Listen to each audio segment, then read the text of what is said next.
మొదటి పత్రిక 3వ అధ్యాయం 5వ వచనం నుండి 15వ వచనం వరకు ఉన్న మాటలు చదువుతున్నాను, దయతో గమనించండి.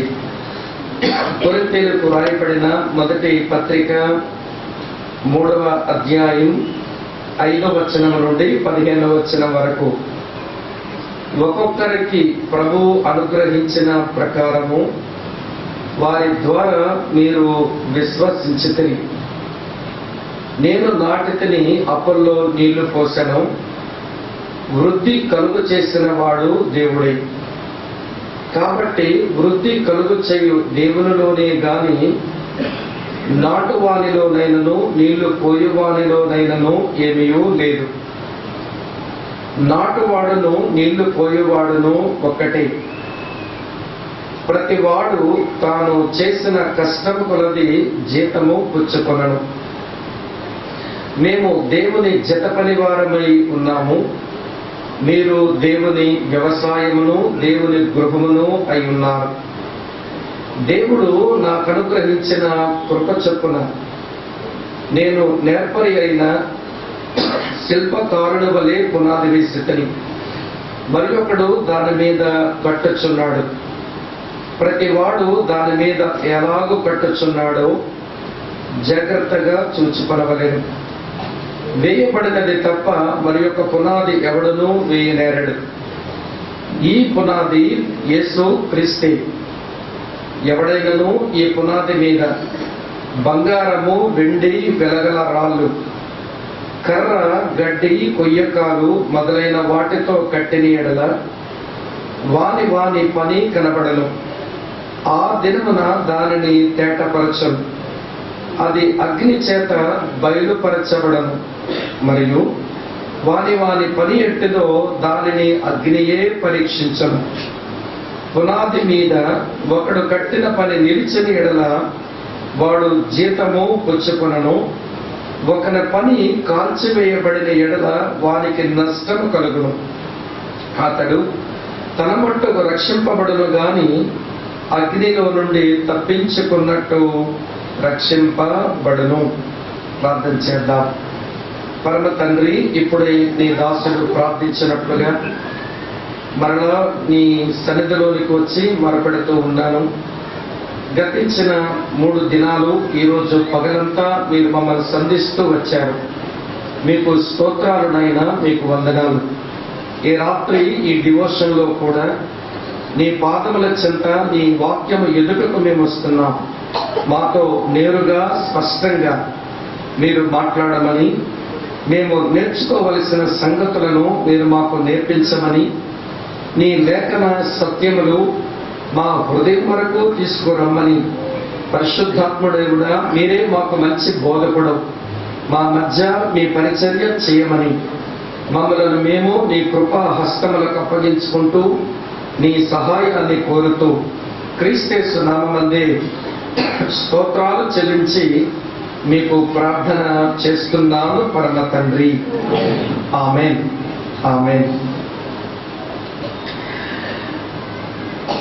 మంచిది ప్రియులారా, ఈ రాత్రి మిమ్మల్ని అందరినీ ఒక ఊహలోనికి తీసుకుని వెళ్ళాలి అని ఆశపడుతున్నాను. ఊహల్లోనికి వస్తాము అనే ఆశ మీకుంటే నేను చెప్పే ఈ మాటలు జాగ్రత్తగా విని ఒక ఇమేజినేషన్, ఒక ఊహల్లోనికి దయతో నాతో కలిసి రండి. ఇక్కడ కూర్చున్న మనలో చాలా మందిని చచ్చిపోయాం. ఊహించుకుంటున్నారా లేదా? ఇక్కడ కూర్చున్న మనలో చాలా మందిని చచ్చిపోయాం. మరి కొంతమంది ఇంకా వారు బ్రతికే ఉన్నారు. కానీ ప్రభు తన సంఘమును తీసుకుని వెళ్ళడానికి మధ్యాకాశానికి వచ్చినప్పుడు మనలో మిగిలిన మరి కొంతమంది వాళ్ళు ప్రభు దగ్గరకు మేఘముల మీద కొనుక్కోబడ్డారు. అంతకు ముందు మృతి చెందిన మనము అటు తరువాత మేఘముల మీద ప్రభు దగ్గరకు వచ్చిన మన వాళ్ళు కలిసి అందరము ఒక స్థలములో సమావేశమయ్యాం. మనము సమావేశమైన ఆ స్థలం ఎదురుగా చూస్తే ఒక న్యాయపీఠం ఆ స్థలంలో కనబడుతుంది. ఆ న్యాయపీఠం మీద ఒక ఆయన కూర్చొని వస్తున్న ప్రతి వ్యక్తిని, అతని జీవితాన్ని, అతని పనిని పరీక్షిస్తూ ఉన్నాడు. పరీక్ష అయిపోయిన తర్వాత ఎవరెవరికి ఏ బహుమానం అయితే ఇవ్వాలో, ఎవరెవరికైతే జీతం ఇవ్వాలో అది ఆయన ఇస్తూ వస్తున్నాడు. సరే, మీరు కూడా లైన్లో ఉన్నారు. మీ లైన్లో మీరు నిలిచి ఉండగా ఇక మీరు దగ్గరకు చేరిపోతున్నారు. మీ ముందు మరొక ఆయన ఉన్నాడు. ఆయన జీవితాన్ని, అతను చేసిన పరిచర్యను ఆ సింహాసనం మీద కూర్చున్న వ్యక్తి పరీక్షించి, బల నమ్మకమైన మంచి దాసుడా అని చెప్పి ఒక బహుమానాన్ని ఆయనకిచ్చి వెళ్ళమని చెప్పాడు. తరువాత వంతు నీదయింది. నీవు కూడా ఆ సింహాసనం మీద నిలుచున్నావు. ఆ సింహాసనం మీద కూర్చున్న వ్యక్తిని చూస్తున్నావు. ఆ వ్యక్తి ఎవరో తెలుసా? భూమిని, ఆకాశాన్ని సృజించిన దేవుడు చాలా చిన్నవాడిగా తయారై కన్య మరియ పొట్టలో శరీరాన్ని తీసుకుని ఈ భూమి మీద మనుషులుగా ఆయన దిగి వచ్చి మనుషులుగానే ఆయన బ్రతికాడు. ఆయన బ్రతికిన తీరుతెన్నులు చూసినప్పుడు అనేక మంది చేత అవమానానికి లోనయ్యాడు. ఆయనను ఒకడు ఈ భూమి మీద సమరయుడు అంటే తలదించుకుని వెళ్ళిపోయాడు. ఆయనను మరి ఒకడు పిచ్చి పట్టినవాడు అంటే తలదించుకునే వెళ్ళిపోయాడు. ఆయనను మరి ఒకడు బెయల్జెబూలు అన్నాడు, అయినా తలదించుకునే వెళ్ళిపోయాడు. ఆయన తిండిపోతూ త్రాగుబోతూ అని మరొకడు అన్నాడు, అయినా తలదించుకునే వెళ్ళిపోయాడు. అసలు ఈయన ఎవడికి పుట్టాడో అన్నట్టుగా మరొకడు మాట్లాడాడు, అయినా తలదించుకునే వెళ్ళిపోయాడు. ఆయన స్థితిగతులను గురించి ఆయన వ్యక్తపరుచుకుంటూ, నక్కలకు బొరియలున్నాయి, ఆకాశ పక్షుల గూళ్ళున్నాయి, నేను తలవాల్చడానికి స్థలమే లేదని తన స్థితిని తన నోటితో చెప్పుకున్నవాడు. ఆ సింహాసనం మీద ఆ వ్యక్తి కూర్చుని ఉండగా, ఆ సింహాసనం ఎదుట నీవు నిలబడి ఉండగా, అతని కాళ్ళు చేతుల్లో నీ కొరకు కొట్టబడిన శీలల గుర్తులు కనబడుతూ ఉండగా, నువ్వు ఏదో ఒక మాట ఆయన యొద్ద నుంచి సంపాదించుకోవాలి. ఏదో ఒక బహుమానం నీకు ఇవ్వబడాలి. ఏమి జరుగుతుందా? నా ముందు చాలా మంది క్యూలో వచ్చి ఆయన కలుసుకుని వెళ్ళిపోయారు, ఇప్పుడు నా వంతు వచ్చింది అని నువ్వు నిలబడి ఉన్నావు. ఆయన సింహాసనం మీద కూర్చుని ఉన్నాడు. ఆ సింహాసనం మీద కూర్చున్న వ్యక్తి ఎదుట నువ్వు నిలబడి ఉన్నావు. ఆయన నోట్లోంచి ఏ మాట వస్తుంది అని నీవు ఎదురు చూస్తున్నావు. ఆయన చేతుల్లోంచి ఏ బహుమానం నీకు వస్తుంది అని ఎదురు చూస్తున్నావు.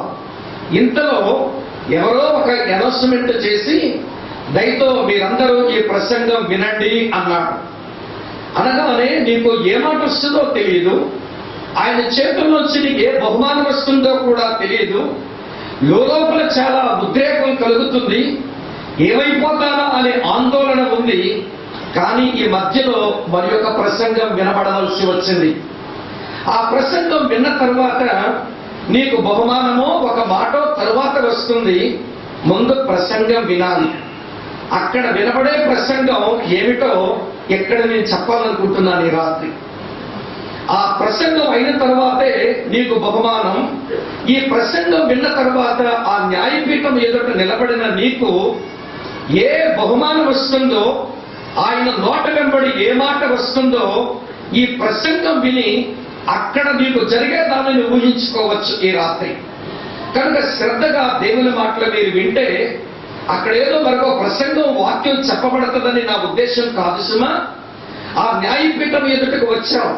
ముందున్న వారు ఏదేదో సంపాదించుకుని వెళ్ళిపోయారు, ఏదేదో మాటలు విని వెళ్ళిపోయారు.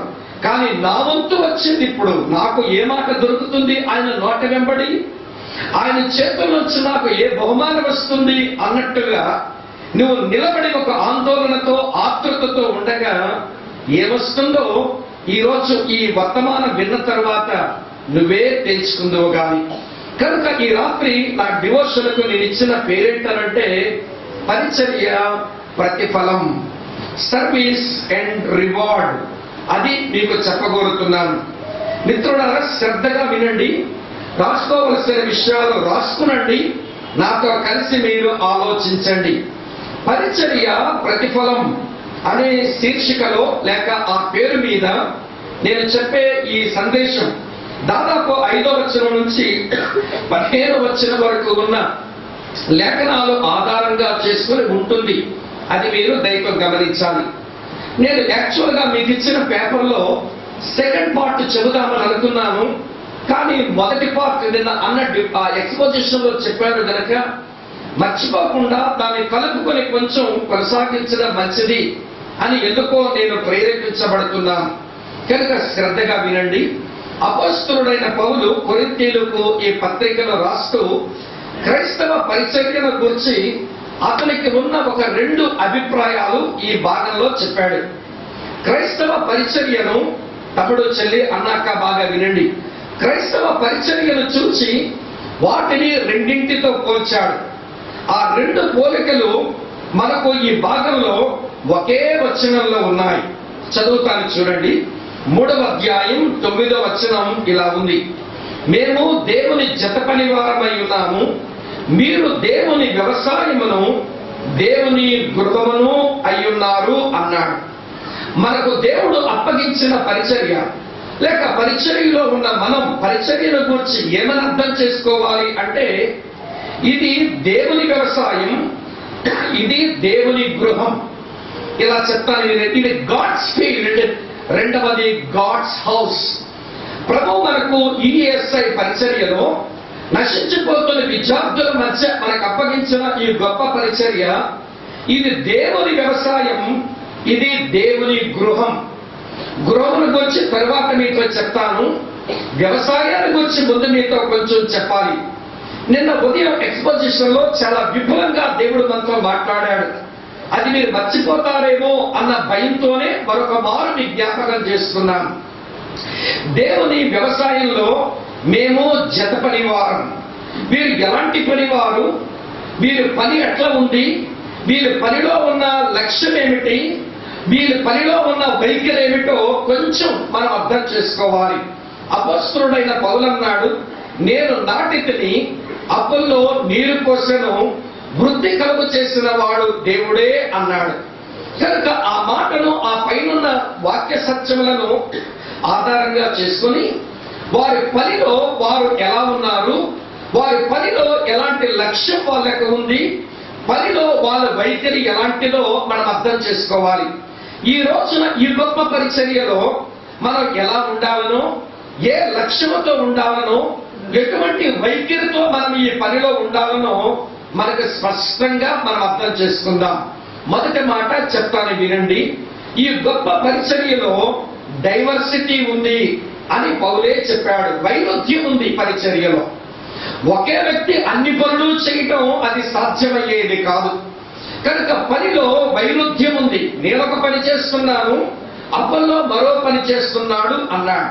అసలు కొరింథీ పట్టణంలో జరిగేటువంటి పరిచర్య జూలియస్ అన్న స్పష్టంగా చెప్పాడు. పొలంలో పని జరగాలి అంటే మొట్టమొదటి ఎవరో నేలను దున్నాలి, అటు తర్వాత నాట్లు పెట్టేవారు ఎవరో ఉండాలి, అటు తర్వాత నీరు పోసే వాళ్ళు ఎవరో ఉండాలి. కొరింథీ పట్టణంలో వినండి, పరిచర్య జరగడానికి అసలు దున్నిన వారు ఎవరు?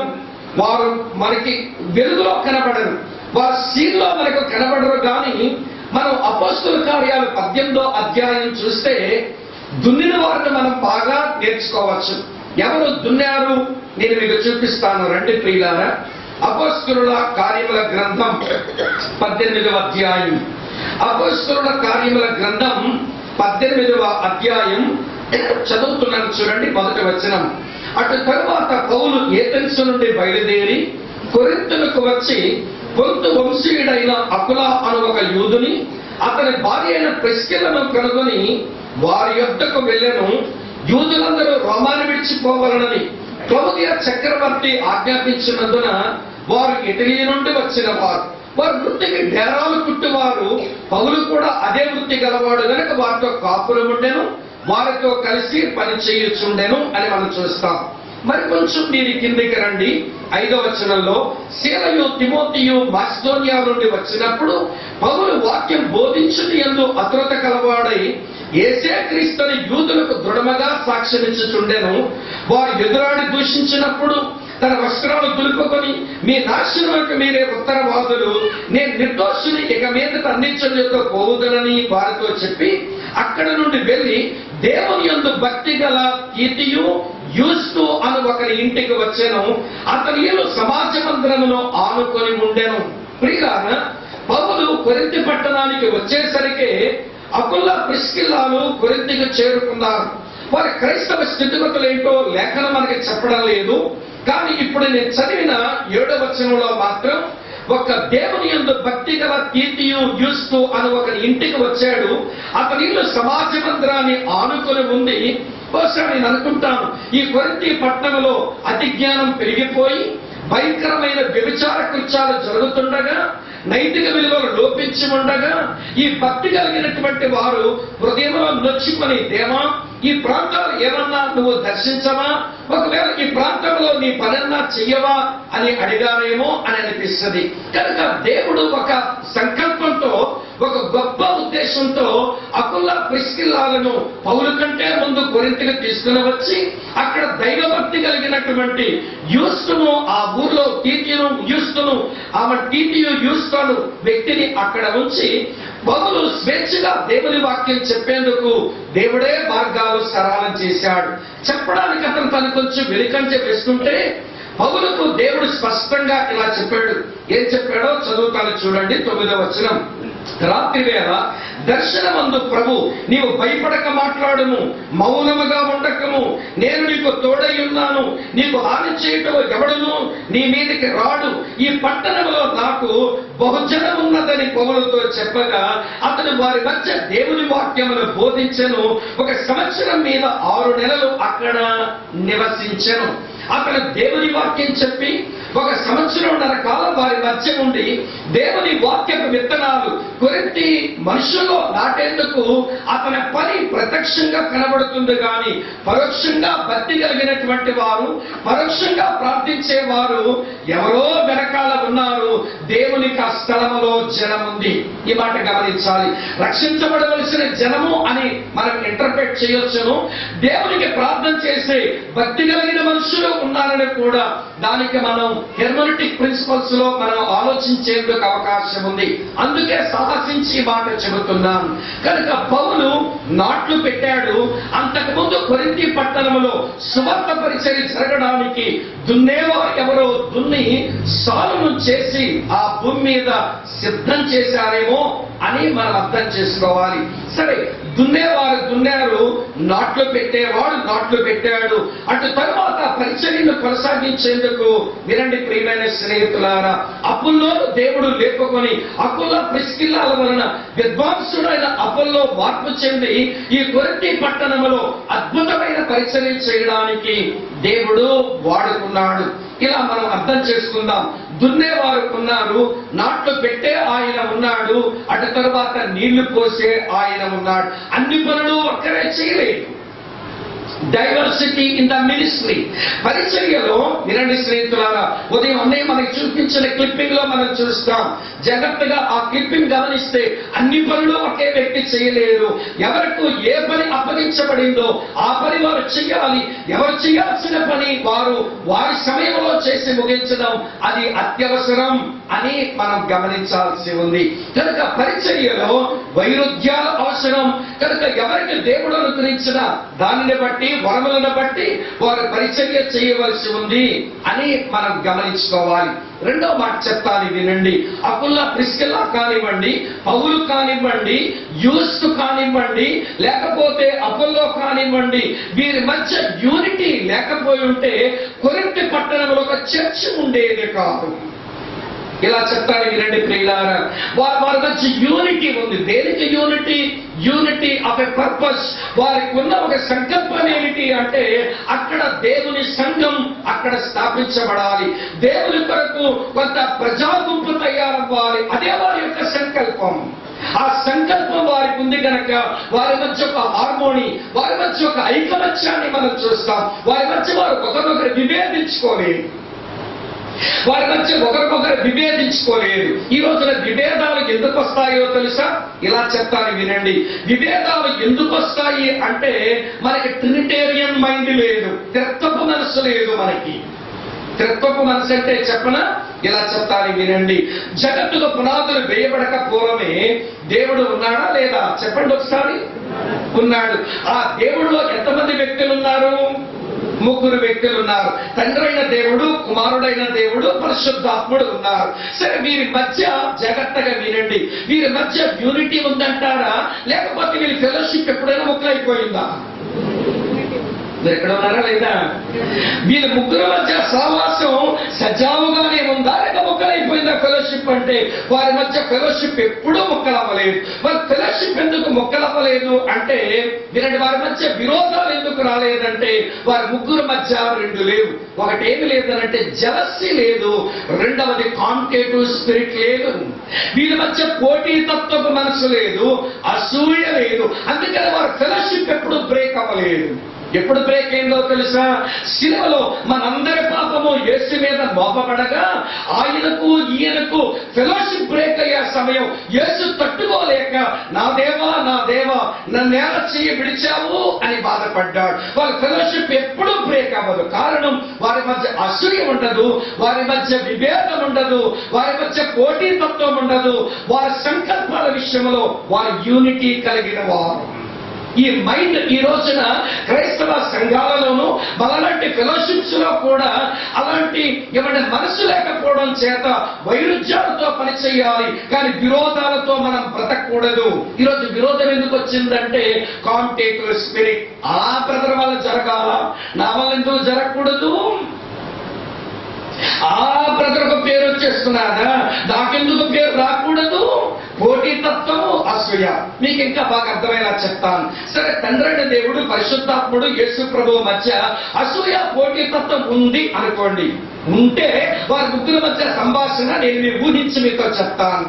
యేసు ప్రభువు లేచి, నువ్వేమో పరలోకంలో సింహాసనం మీద కూర్చుంటావు, నేనేమో భూమి మీదకి పోవాలా? ఒకడేమో తిండిపోతుంటాడు, ఒకడేమో తాగుపోతుంటాడు, ఒకడేమో దెయ్యాల కనిపెట్టి బెల్జిబూలు అంటాడు, ఒకడేమో సమరయుడు అంటాడు. ఇంత అవమానం నేను భరించాలనా? అటు తర్వాత ఒకడొచ్చి గెడ్డం పెరుగుతాడు, ఒకడొచ్చి తల మీద కొడతాడు, ఒకడేమో మొక్క మీద ఉండేస్తాడు, ఒకడేమో కాలు చేతుల్లో శీలం తెగొడతాడు, చివరికి నన్ను కొరడాలతో కొడతారు. ఇన్ని తెప్పలు నేను పడాలా?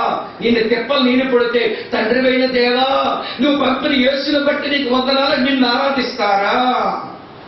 కష్టమంతా నాది, ఆరాధన నీదా అని యేసు ప్రభు దెబ్బలాడిగా దిగుండేవాడు. పోటీతత్వము, అసూయే యేసులో ఉంటే నీకు అర్థమవుతుందని చెప్పేది.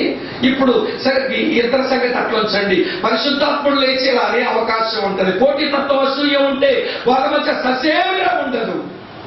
వినండి ప్రియులారా, ఇప్పుడు పరిశుద్ధాత్ముడు లేచి అబ్బ భలే ఉన్నారయ్యా మీరిద్దరు, ఈయనేమో పరలోకంలో ఉంటాడాయే, మరి దేవదూత పూజ కొట్టేస్తుంటాడు, భూమి మీద విశ్వాసుల యొక్క పూజ కూడా కొట్టేస్తుంటాడు. నువ్వేమో పోయి 33 సంవత్సరాలు వచ్చేస్తావు ఇక్కడికి. మళ్ళీ ఎన్ని సంవత్సరాలు? Just 33.5 years. 33 సంవత్సరాల నుండి భూమి మీద మళ్ళీ వచ్చేస్తావు ఇక్కడికి. కానీ నేను పెంతుకోస్తు దినాన్ని వెళ్ళి కొన్ని వేల సంవత్సరాలు విశ్వాసుల హృదయాల్లో ఉండాలా? ఈ సహవాసం చేస్తుంటే ఈ ఫెలోషిప్స్ లో ఉండాలా? వాళ్ళ సంఘాల వచ్చి నేను ఉండాలా? ఒకడేమో నన్ను దుఃఖపెడతాడు, ఒకడేమో నన్ను ఏడిపిస్తాడు, ఒకడేమో నన్ను ఆర్పేస్తాడు. నేను ఇన్ని తిప్పలు ఇన్ని వేల సంవత్సరాలు అనుభవించాలా? సత్యాగ్రహ నేను వెళ్ళను అని కూర్చోవాలి. ఆయన అలా కూర్చుంటే పెంతుకోస్తు పండగే ఉండకపోదు. ఆయన అలా అనుంటే పెంతుకోస్తనే దానికి పెద్ద విశేషం ఉండకపోను. అపోస్తలుల కార్యం 2వ అధ్యాయమే ఉండకపోను. అమ్మ అర్థమవుతున్నారా? వినండి, యేసు కానీ అలానే పరిశుద్ధాత్ముడు కానీ తండ్రి కానీ వినండి ప్రియులారా, వారి మధ్య విరోధాలు లేవు. కారణం ఏంటో తెలుసా? వారి మధ్య ఉన్నటువంటి వన్నెస్ ఎందుకుందో తెలుసా? ఒక సంకల్పం వారు కలిగి ఉన్నవారు. వారి ముగ్గురు మధ్య ఎప్పుడు విభేదం లేదు. ఒకరికి ఘనత వచ్చినా మరొకరు అసూయపడరు. ఎవరిని మనం ఆరాధించినప్పుడు ఎవరిని ఆరాధిస్తాము? తండ్రి అని ఆరాధిస్తాము. ఎవరి నామంలో ఆరాధన అర్పిస్తాము? పరిశుద్ధాత్మ దేవుని నామంలో యేసు నామంలో ఆరాధన అర్పిస్తాం. ఎవరి సహాయంతో ఆరాధిస్తాము? పరిశుద్ధాత్మ దేవుని సహాయంతో ఆరాధిస్తాం. అంతేనా? అవునా కాదా చెప్పండి. ఇందాకన్నా చెప్పారు, క్వశ్చన్ అవర్లో ప్రార్థన చేసినప్పుడు తండ్రికి ప్రార్థన చేస్తాం, యేసు నామములో ప్రార్థన చేస్తాం, పరిశుద్ధాత్మ దేవుని శక్తితో ప్రార్థన చేస్తాం. వారి మధ్య వినండి, అసూయ పోటీ తత్వమే ఉంటుంటే వినండి ప్రేమ, సావాసం ఎప్పుడో మొక్కలైపోను. ఈ రోజున క్రిస్టియన్స్ కు, ఈ రోజున మన ఫెలోషిప్స్ లో ఉండే వాళ్ళకు ట్రినిటేరియన్ మైండ్ రావడం లేదు. ఆయన ఘనత వచ్చినా, అన్నకు పేరు వచ్చిందా పర్వాలేదు, అన్నకు వచ్చినా సంతోషమే, నేను కష్టపడ్డాను కానీ అన్నకే వందనాలు చెప్పారా? Praise God. నేను శిలువలో చచ్చిపోతే తండ్రిని ఆరాధిస్తారా? లేదు లేదు, నా తండ్రిని ఆరాధించడమే మంచిది. నేను 2000 సంవత్సరాలుగా భూమి మీద ప్రయాసపడుతుంటే తండ్రి నీకు వందనాలంటారు, యేసు నీకు వందనాలంటారా? నోడు పట్టించుకోడే అని పరిశుద్ధాత్ముడు ఎప్పుడూ దిగులు పడడు. వారికి ఆరాధన వెళ్ళడమే మంచిది అనుకుంటాడు. ప్రియులారా, యేసును ఆరాధించడం, గొప్ప చేయడం, తండ్రిని ఆరాధించడం పరిశుద్ధాత్మ దేవునికి చాలా సంతోషం. మన గ్రూపుల్లో ఎవరో కష్టపడ్డారు, పేరు రాలేదు, ఎవరికో క్రెడిట్ వెళ్ళిపోయింది, సంతోషిస్తామా? బ్రదరు అంత పని ఎవరు చేశాడు బ్రదరు? నేను కష్టపడి చేశాను బ్రదరు, నాకు 100 సమర్పణలో డైరెక్టర్ జాబ్ చేసుకోలేదు, అసలు రీజనల్ కోఆర్డినేటర్ వెంకటరాజు నేను కనబడ్డాను, అసలు నా పేరు బోర్డ్ ఆఫ్ ట్యాక్స్ ఎవరన్నా చెప్పారా? కష్టపడింది నేను కానీ ఆ పని మరొకరు చేశారని స్టేజ్ మీద వాళ్ళ పేరు చెప్తారా అండి? నా పేరు ఎవరు గుర్తించరే, నా ఐడెంటిటీ కోల్పోయారు అసలు ఈ ఫెలోషిప్ లో అని. పిల్లలు వీళ్ళని అక్కడి నుంచి మన తమ్ముడు మన చెల్లి ఈయనే కనబడరు. ఏ బ్రదరు కనబడలేదంటే ఎవరికి మేము కావాలండి, దేవుడు కూడా కనబడే వీళ్ళు. అందుకే నువ్వు ఎవరికి కావాలనుకుని దూరం అవుతున్నారంటే దేవుడికి మీరు అక్కర్లేదా? వినండి, ఇంత మంచి పరిచర్యకు మీరు అక్కర్లేదా? ఈరోజు ఉదయాన్నే మనం విన్నాం, ఈ ఫెలోషిప్ లో ప్రతి వ్యక్తి ప్రాముఖ్యమైన వ్యక్తి. టాయిలెట్ తుడిచే వ్యక్తి అయినా ఒకటే, ఇక్కడ నిలబడి రంకెలేసి ప్రసంగం చేసిన ఏమైనా దేవుని దృష్టిలో ఒకటే. ఏమి తారతమ్యం లేదు. కామన్ ఫెయిత్, కామన్ సాల్వేషన్, ఏమి తేడా లేదు. చెప్పే వరం ఉంది కాబట్టి ఇక్కడ ఉన్నాము, లేకపోతే మేము మరో పనులు ఉండవలసిన వాళ్ళమే. ఎక్కువ తక్కువ లేదు ఇక్కడ. వ్యక్తిగతమైన గుర్తింపులు లేవు. ఈ ఆలోచన వినండి ప్రియులారా, చూస్తూ నేను భక్తి గలవాడుగా ఉన్నాను కాబట్టి, మొట్టమొదట నేను నా కుటుంబం మారాను కాబట్టి కొరింథులో ఇంత పెద్ద పని అయింది అని గొప్ప ఉంటే కొరింథులో సంఘం ఉండకపోను. అసలు మొట్టమొదటి పని నేనే చేశాను దైవ దర్శనంతో, నేను గొప్ప అని పౌలు అనుకుంటే, లేకపోతే నువ్వు చేసేదపోయావు కానీ చివరి పనంతా నేను చేశానని ఎవడి అప్పుల్లో కొట్లాడుకుని ఉంటుంటే ప్రియులారా వినండి, కొరింథులో ఇంత మంచి సంఘం ఏర్పడి ఉండేది కాదు. వినండి చాలా జాగ్రత్తగా, మనము దేవుని పొలములో దేవునితో జత పనివారం. పనిలో వైరుధ్యం ఉంది కానీ సంకల్పములో ఐకమత్యం ఉండాలి. మనకు ఒకటే సంకల్పం. ఏమిటా సంకల్పం? కొలస్సీ 1:28 చూస్తాం. ప్రతి మనుషుని యేసుక్రీస్తునందు సంపూర్ణునిగా చేసి దేవుని ఎదుట నిలవబెట్టవలనని మేము ప్రతి మనుషునికి బుద్ధి చెప్పచ్చు, ప్రతి మనుషునికి బోధించచ్చు, ప్రతి మనుషునికి యేసును ప్రకటిస్తూ మేము ప్రయాసపడి పోరాటం చేస్తున్నాం. మా పోరాటం, మా ప్రయాస, మా కన్నీరు, మా వేదన ఏమిటో తెలుసా? మా టీచింగ్, మా ప్రీచింగ్, మా కౌన్సిలింగ్, ఇదంతా దేనికో తెలుసా? ప్రతి మనిషిని యేసుక్రీస్తును సంపూర్ణంగా చేసి ఒక రోజున ప్రభు ముందు మేము నిలబెట్టాలి. మా కామన్ పర్పస్. మా అందరి యొక్క లక్ష్యము ఒకటే, మా అందరి సంకల్పం ఒకటే, మా సేవా సంకల్పం ఒకటే అనుకునే వాళ్ళు కొట్లాడుకోరు. ఆ రోజున వినండి ప్రియులారా, పౌలు అపొల్లోల మధ్య విభేదాలు లేవు. వారు కలిసి పనిచేశారు. మూడో మాట చెప్తాను వినండి. మూడో మాట ఏమన్నాడో తెలుసా పౌలు? వినండి, అది హ్యూమిలిటీతో చెప్పిన మాట. అది ఏమన్నాడు చూడండి. నేనంత కష్టపడ్డాను కనుక సంఘం అయింది, అప్పుల్లో ఏదో కొంచెం పనిచేశాడు కానీ అని గొప్పలు చెప్పడం లేదు. చూడండి ఆయన ఏమన్నాడో చదువుతాను. అదే మనం మన మూల వచనంలో 6వ వచనంలో, వృద్ధి కలగ చేసిన వాడు మాట్లాడరే దేవుడే, నేను చేశానన్న మాట లేదు. వినండి ప్రియులారా, నేను చేశానన్న మాట అంటే నాకు గౌరవం వచ్చింది, దేవుడు చేశాడన్న మాట అంటే దేవునికి మహిమ వచ్చింది. వినండి ప్రియులారా, ఒక మాట చెప్తాను. నేను చేశాను ఇక్కడ కొరింథులో పని అని చెప్తే తప్ప అబద్ధం అదేమన్నా? మీరు ఇక్కడ ఉన్నారా లేదా? ఇవ్వండి, నేను ఇక్కడ కొరింథులో నేను దేవుడు దర్శనమిచ్చి నా కొరకు అక్కడ గొప్ప జనం ఉన్నారు, నువ్వు ధైర్యంగా వాక్యం చెప్పు, ఎవడో నీకు హాని చేయలేడని దేవుడు చెప్పగా నేను వాక్యం ప్రకటించానని పౌలు కానీ అనుంటే అది అబద్ధమా తప్ప? నిజమే కదా. కానీ వినండి ప్రియులారా, దీన మనస్సు కలిగిన వారు వారికి ఎక్కడ ఘనత వస్తుందో అక్కడ ఘనత కొరకు పరిగెత్తారు, అక్కడే తగ్గించుకుంటారు. హంబుల్నెస్ కు వెబ్స్టర్ ఇచ్చిన నిర్వచనం అదే. హంబుల్నెస్ కి నిర్వచనం వెబ్స్టర్ ఏమన్నాడంటే, having every reason to be proud but decreasing is humbleness. Having every reason to be proud, నువ్వు గర్వించడానికి నీకు ప్రతి కారణం నీ దగ్గర ఉన్నా అక్కడే తగ్గించుకోవడం నేర్చుకుంటే అది దీన మనస్సు. నేను చేశాను కనుక ఈ సంఘం ఉంది అనలేదు, ప్రభు వృద్ధి కలిగించాడు, మహిమ దేవునికే చెల్లాలి. నన్నెవడో జ్ఞాపకం చేసుకోకండి, నన్నెవడో మెచ్చుకోవాల్సిన అవసరం లేదు, నన్నెవరో గుర్తించాల్సిన అవసరం లేదు. ఇదేంటో తెలుసా? Board of humbleness. ఈ రోజున మన సావాసాలలో లేవండి, వినండి, మన ఈజిప్ట్ లో గర్వించడానికి ఎక్కడైతే కారణం ఉందో అక్కడే తగ్గించుకోవడం వస్తే అది నిజమైన దీన మనస్సు. అది నిజమైన దీన మనస్సు. గర్వించడానికి కారణాలు ఉన్న దగ్గర తగ్గించుకోవడం యేసయ్య దగ్గరే బాగా నేర్చుకోవచ్చు. నేను ఊహించాను, వాక్యం ఊహించుకోవడం నాకు అలవాటు అయింది. అందుకే నా ఊహలో ఇట్లా దొరికింది ఒక తలంపు. యేసు ప్రభు దగ్గరికి వచ్చి, యేసు ప్రభు నీ నేటివ్ ప్లేస్ ఏది అని అడిగామనుకోండి, అడిగితే గర్వంగా ఏం చెప్పచ్చో తెలుసా? హెవెన్. తప్ప ఏమన్నా? హెవెన్ అంటే కాదాయింది నేను. కానీ ఆయన నా నేటివ్ ప్లేస్ హెవెన్ అని అనడు. ఏమంటాడో చెప్తాను విన్నాడు. చెప్పకముందు మీకు మాట చెప్పాలి. మన రాష్ట్రంలో కొంతమందికి వాళ్ళ నేటివ్ ప్లేసు, నేటివ్ డిస్ట్రిక్ట్స్ అంటే కొంచెం చిన్న గర్వం ఉంటుంది. అందులో తూబోజీ పాబోజీ వాళ్ళకి ఎంత గర్వమో. మీ జిల్లా ఏంటంటే తూబోజీ, మా జిల్లా ఏంటంటే పాబోజీ. ఎందుకంటే మంచిగా నీళ్లున్నాయి, మంచిగా పంటలు పండుతాయి, తర్వాత మంచిగా చదివించుకుంటారు, మంచిగా సంపన్నులు ఉన్నారు. అసలు దేవుడు బ్లెస్ చేశాడు మీ రెండు జిల్లా, అనుమానమే లేదు. అందుకని ఎవరైనా మీరు ఎక్కడ బ్రదర్ మీ నేటివ్ ఎక్కడంటే తూబోజీ, మీ జిల్లా ఏంటి బ్రదర్? పాబోజీ అంటారు. అదే తూర్పుగోదావరి జిల్లా, పశ్చిమ గోదావరి జిల్లా. నేను మా దగ్గర ఒక ఆయన ఉండేవాడు, ఆయన పేరు సతీష్. నేను అడిగేవాడు, అన్న ఎవరైనా వచ్చి అడిగితే నేను కూడా మొట్టమొదటి అట్లని అడిగాను. తర్వాత అతను పరిచయం అయ్యాక అతను నేను ఎక్కడికి పోయినా కానీ అతని పొరపాటు ఎవరైనా బ్రదర్ మీ నేటివ్ ఏంటి, మీ మాటలు కొంచెం తేడా ఉన్నాయి అంటే అతను ఎలా చెప్పేవాడు తెలుసా? మా నేటివ్ అండి హైదరాబాద్ మహాపట్నం అనేవాడు. ఏ మహాపట్నం అని చెప్పకపోతే తెలియదు మనకి. హైదరాబాద్ అంటే అర్థం అవ్వదా? దాని వెనకాల మహాపట్నం ఎందుకు అంటే వాళ్ళ నేటివ్ ప్లేస్ ను బట్టి అతిశయం.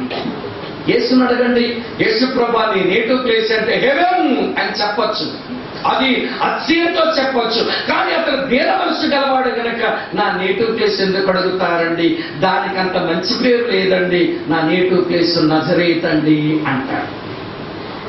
అది ఈ రోజు మనం నేర్చుకోవాలి. గర్వించడానికి కారణం ఉన్నా అక్కడే తగ్గించుకొని దేవునికి మహిమనివ్వడం, అది దీన మనసుతో పరిచర్యలో ఉండడం. ఇంకా మీకు అర్థమయ్యేలా చెప్తాను. యేసు ప్రభువా నీ ఫైనాన్షియల్ స్టేటస్ ఏదో చెప్పు అన్నామనుకోండి, యేసు ప్రభు నోరు తెరిచి ఏం చెప్పొచ్చో తెలుసా? లోకము దాని సంపూర్ణత నాదే, 1000 కొండల మీద పశువులు నావే, వెండి నాది, బంగారం నాది, నా ఆస్తిపాస్తులు మీరు ఏమి లెక్క పెట్టగలని గర్వంతో చెప్పొచ్చు. కానీ యేసు ఏమంటాడో తెలుసా? నా ఆస్తిపాస్తులు ఎందుకు అడుగుతారండి, నక్కలకు బొరియలు ఉన్నాయండి, ఆకాశ పక్షుల పూలు ఉన్నాయండి, నాకు తలవాల్చుకోవడానికి స్థలం లేదండి. ఇది యేసు ప్రభు మాట, అది దీన మనస్సు మాట. వినండి ప్రియులారా, అలాంటి దీన మనస్సు కలిగిన యేసు తన తండ్రినే మహిమపరిచాడు. ఎట్లా మహిమపరిచాడు కొంచెం చెప్తాను, వినండి జాగ్రత్తగా. మళ్ళీ యేసు దగ్గరకు వచ్చామనుకోండి, యేసు ప్రభువా మీ ఫ్యామిలీ బ్యాక్గ్రౌండ్ ఇంకొకసారి చెప్పవా అన్నామనుకోండి, తండ్రి అయిన దేవుడు, పరిశుద్ధాత్మ దేవుడు వాళ్ళ ఫ్యామిలీ అని చెప్పొచ్చు గర్వంగా. కానీ యేసు అట్లా అందరూ నా ఫ్యామిలీ గురించి ఎందుకు అడుగుతారండి, నా ఫ్యామిలీ ఎలాంటిదో చెప్పనా? సొంత భార్యని చెల్లి అని చెప్పిన ఒక గ్రాండ్ పా నాకున్నాడు తెలుసా మీకు? సొంత భార్యని ఈమెన సిస్టర్ అని అబద్ధాలు ఆడిన ఒక గ్రాండ్ ఫాదర్ ఉన్నాడు నాకు. ఆయన పేరు అబ్రహాం. ఇంకొక సంగతి చెప్పున, మా గ్రాండ్ ఫాదర్ ఒక ఆయన తన సొంత కోడలతోనే గోత్రం చేశాడు, అతని గోత్రంలోనే నేను పుట్టాను. ఆ సంగతి తెలుసా? నా ఫ్యామిలీ ఎందుకు అడుగుతారండి? మరొక ఆయన పొరుగు వారి భార్యను ఆశించి వ్యభిచారం చేసి ఆమె భర్తనే చంపించేశాడు. ఆయన కుమారుడని నేను పిలువబడుతున్నానండి. ఆయన పేరు దావీదు. మీకు తెలుసా? తండ్రి అయిన దేవుడు, పరిశుద్ధాత్మ దేవుడు నా ఫ్యామిలీ అని చెప్పుకోవచ్చు. కానీ అలా అత్యంతో మాట్లాడాడు ఆయన. నేను దీన మనస్సు గలవాడనన్న ప్రభు ఇలా చెప్పుకుంటాడు. యేసు ప్రభు ఎంత బాగా వాక్యం చెప్పావు అని అంటే, నేనేం చెప్పానండి? నా తండ్రి ఏ మాట ఇచ్చాడో నేను కాకపోతే ఎవరు చెప్పగలండి అని అనొచ్చు ఆయన. కానీ అట్లా అనడు ఆయన. యేసు ప్రభు ఎంత గొప్ప కార్యాలు చేశావు నువ్వు అనంటే, నేనేం చేశానండి? నా తండ్రి ఏమి చేయమన్నాడో నేను అదే చేశానండి. నన్ను ఎందుకు మెచ్చుకుంటారు మీరు? అది యేసు మనస్సు. ఈ రోజున ప్రియులారా, మన ఫెలోషిప్స్ లో వినండి చాలా జాగ్రత్తగా, వృద్ధి కలిగించిన వాడు దేవుడు. నేను ఏదో చేసినా, నేను చేసింది పెద్ద పట్టింపు కాదండి, నేను చేసింది పెద్ద పట్టింపు కాదండి, నేను కనబడవలసిన వాడని కాదండి అంటూ వెనకాల ఉండడం వినండి, అది దీన మనస్సుతో కూడిన వినండి పరిచర్య విధానం. అదే వచ్చిందా మనకు? అపోస్తలుడైన పౌలు అంటున్నాడు, దేవుని పరిచర్య అది దేవుని ఫలం. కొరింథీ విశ్వాసులారా, మీ కొరింథీ పట్టణంలో ఉన్న సంఘము సహవాసమైన మీరే దేవుని ఫలము. మీ పొలములో దున్నేవారు దున్నారు, నాటేవాడిని నాటాను, నీళ్లు పోసేవాడు నీళ్లు పోసాడు. దున్నులో ఏమి లేదు, నాటు పెట్టిన నాలో ఏమి లేదు, నీళ్లు పోసినోట్లో ఏమి లేదు. అంతా బుద్ధి కలిగించిన వాడు ఆయనే కనుక ఆయనకే మహిమ చెల్లాలి అన్నట్టుగా దేవుని పొలములో పనిచేశాడు. చెల్లి, తమ్ముడు, అన్న, అక్క, ఇదే మనసు మనకుందా? ఆ మనసుతో మనం పనిచేస్తే పొలములో మంచి ఫలాలు బయటకు వస్తాయి. ఫలాలు చివరిలో చెప్తాను. మనం అదే మనసుతో, ఏ మనసుతో? సేవలో వైరుధ్యాలు ఉంటాయి. ఎవరికి ఇచ్చిన పని వారు చేసుకుని కలిసికట్టుగా మనం పని చేయాలి. సేవ సంకల్పంలో మనకి యూనిటీ ఉండాలి. అలా ఐకమత్యంతో కలిసి పని చేసుకుని పోవాలి. సేవలో దీన మనసుతో ఎవరి వల్ల పని జరిగినా వారికి మెప్పు వస్తే నాకెందుకండి మెచ్చుకుంటారు, నన్ను పక్కన పెట్టండి, అతనికి రావాలి క్రెడిట్, ఆయనకి రావాలి ఘనత అన్నట్టుగా పక్కకు వెళ్ళే మనసు వస్తే వినండి ప్రియులారా, మనం సరిగా పరిచర్యలో ఉన్నవారమని లెక్క. మీకు అర్థమవుతున్నారా? ఇంత మట్టుకు పొలం సంగతి. ఇప్పుడు అపోస్తలుడైన పౌలు అన్నాడు, ఈ పరిచర్యను దేవుని గృహము అన్నాడు.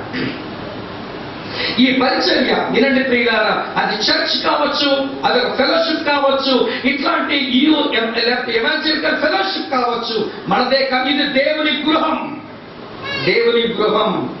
ఈ దేవుని గృహాన్ని గురించి మాట్లాడుతూ చూడండి 10వ వచనంలో ఏమన్నాడు?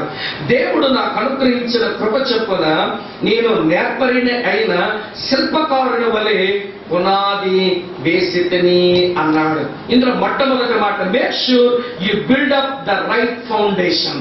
వినండి ప్రియులారా, దేవుని గృహమైన ఈ పరిచర్యలో నేను సరైన పునాది వేశాను. ఏమిటి సరైన పునాది? 11వ వచనం చివరిలో చూడండి, వేయబడినది తప్ప మరి ఒక పునాది ఎవడును వేయలేడు. ఈ పునాది చెప్పండి, ఈ పునాది యేసు క్రీస్తే. బాగా వినండి ప్రియులారా, ఈ పునాది ఎవరంటే యేసు క్రీస్తే. మీకు అర్థమయ్యేలా చెప్తాను. ఫిలిప్పుదైన కైసరలో ప్రభు తన శిష్యులందరినీ తీసుకుని పోయి అదొక రిట్రీట్ టైం, అదొక కాన్ఫరెన్స్ ఫిలిప్పుదైన కైసరలో. ఆ కాన్ఫరెన్స్ లో ప్రభు ఇట్లా అడిగాడు, నన్ను గురించి మనుషులు ఏమనుకుంటున్నారు? వెంటనే వారు ఎవరెవరు అనుకుంటున్నారో వారంతా చెప్పారు. వెంటనే ప్రభు అన్నాడు, ఏమన్నాడో తెలుసిన, అసలు నన్ను గురించి మీరేమనుకుంటున్నారు అన్నాడు. అప్పుడు యేసు ప్రభు శిష్యుల్లో ఒక బొబ్బులోడు ఉన్నాడు. అక్కడ అనుకోవద్దు, మా అక్కడ బొబ్బులేగా, అందుకని 12 మందిలో ఒక బొబ్బులోడు ఉన్నాడు. బొబ్బులోడు అంటే కాపరా పడేవాడు కదండి. వెంటనే ఏమన్నాడు, నీవు సజీవుడు అయినా దేవుని కుమారుడు అయినా క్రీస్తువి. ప్రభు వెంటనే అన్నాడు, ఏమన్నాడు తెలుసిన, ఈ బండ మీద నేను నా సంఘమును కట్టుదను. ఏమిటా బండ? వినండి, పేతురు కాదు బండ. పేతురు పెట్రోస్. వినండి ప్రియులారా, అతని గురించి మాట్లాడటం లేదు. అది రాయి, పేతురు అనే మాట కాదు, బండ అన్నాడు ప్రభు. ఏంటా బండనంటే, నువ్విచ్చిన కన్ఫెషన్. ఏమిచ్చావు కన్ఫెషన్? నేను సజీవుడునైనా దేవుని కుమారుడైనా క్రీస్తును అన్నావే, ఈ వాక్య సత్యం మీద నేను నా సంఘాన్ని కట్టుకుంటాను. తమ్ముడు చెల్లి ఈ మాట గమనించాలి. మన సేవకు కానీ, వినండి ప్రియులారా, మన కుటుంబ జీవితానికి కానీ, మన సహవాసానికి కానీ, మన సంఘాలకు కానీ పునాది ఎవరనంటే అది ప్రభువైన యేసుక్రీస్తు. ఆర్గనైజేషన్ కాకూడదు, ఒక వ్యక్తి కాకూడదు, డబ్బు అంతకంటే కాకూడదు. నేను కొంతమందిని ఎరుగుదను, ఆంధ్ర రాష్ట్రం అంతా తిరుగుతుంటాను గనక కొంతమంది ఒక వ్యక్తి పేరు మీద సంఘం కట్టారు, లేక వ్యక్తి పేరు మీద పరిచర్య కట్టారు. కొంతమంది నేను వాళ్ళకున్న డబ్బుతో పరిచర్య మొదలు పెట్టారు. నేను ఎరుగుదను, అవి అలానే ఉన్నాయి. జరగవలసిన దేవుని సంకల్పాలు ఏమి అక్కడ జరగడం లేదు. యుఎస్ఐ ఈ పరిచర్యలో పునాది ఎవరనంటే ప్రభువైన యేసు క్రీస్తు. వినండి వినండి, మీ లైఫ్కి ఆయనే ఫౌండేషనా, మీ ఫ్యామిలీకి ఆయనే ఫౌండేషనా, మన మినిస్ట్రీకి ఆయనే ఫౌండేషనా? ప్రభు అయిన యేసు క్రీస్తు అంటే నేను ఎట్లా చెప్తాను, వినండి జాగ్రత్తగా. యేసు అంటే సేవియర్, ఆయనే మనకు రక్షకుడా. రెండవది వినండి జాగ్రత్తగా, జాగ్రత్తగా ఈ మాటలు గమనించాలి. క్రీస్తు అంటే సఫిషియంట్ వన్, అన్నిటికీ సరిపోయిన వాడు. తర్వాత ప్రభు అంటే ఆయన సావరీన్, ఆయన ఏలుబడి చెయ్యువాడు. వినండి జాగ్రత్తగా. మనలో చాలా మంది యేసుక్రీస్తును యేసుగా ఒప్పుకుంటారు కానీ వినండి వినండి, క్రీస్తుగా నమ్మడం చేత కాదు. అన్ని విషయాలకు సరిపోయిన వాడు అని అనుకుంటారా? అనుకోరు. కొన్ని విషయాలకేనండి యేసు, కానీ క్రీస్తుగా అన్ని విషయాలకు అతను సరిపోడని. మన అవసరాలకు లేక మన పరిపాట్లకో లంచం తీసుకుని ఎవరి దగ్గర కన్నా పోతాము, లేకపోతే రాజకీయ నాయకుడు చుట్టన్నా తిరుగుతాము. ఎందుకంటే ఆ పనికి యేసు చెప్పరే, చాలడు, ఆ ప్రభావం అవ్వదు. కాబట్టి మనం ఏమిచ్చుకోవాలి? ఏంటి మైండ్ స్విచ్ ఆఫ్ చేశారా అన్నట్టుగా కొంచెం ఆన్ చేయండి, చెప్పండి. వినండి చాలా జాగ్రత్తగా. యేసు ఆ పనికి సరిపోడు, అతని వల్ల అవ్వదు. కాబట్టి నేను లంచం ఇచ్చుకున్నాను, లేకపోతే రాజకీయ నాయకుడు చుట్టూ నేను తిరుగుతా వచ్చాను. ఆయన సఫిషియంట్ అని కాదు, ఆయన క్రైస్ట్ కావడు. కొంతమంది ఇలా నమ్ముతారు, యేసుగా రక్షకుడిగా అంగీకరిస్తారు, అన్నిటికీ సరిపోయిన వాడని అంగీకరిస్తాడు కానీ ఆయన సావరీన్, ఆయన ప్రభు, ఆయన ప్రభుత్వం కింద నా జీవితం ఉండాలి అని అనుకోరు. అలా అనుకోనప్పుడు మనకి సరైన ఫౌండేషన్ అవ్వదు. నాతో ఉన్నారా మీరంతా? ప్రభు అయిన యేసు మాట్లాడరే, క్రీస్తు. యేసుగా ఆయన రక్షకుడు, క్రీస్తుగా ఆయన సరిపోయిన వాడు, ప్రభువుగా మనల్ని ఏలుబడి చేస్తున్న రాజు. ఆయన మన జీవితానికి, మన పరిచర్యకు ఆయన పునాది అవ్వాలి. ఇలా చెప్తాను వినండి.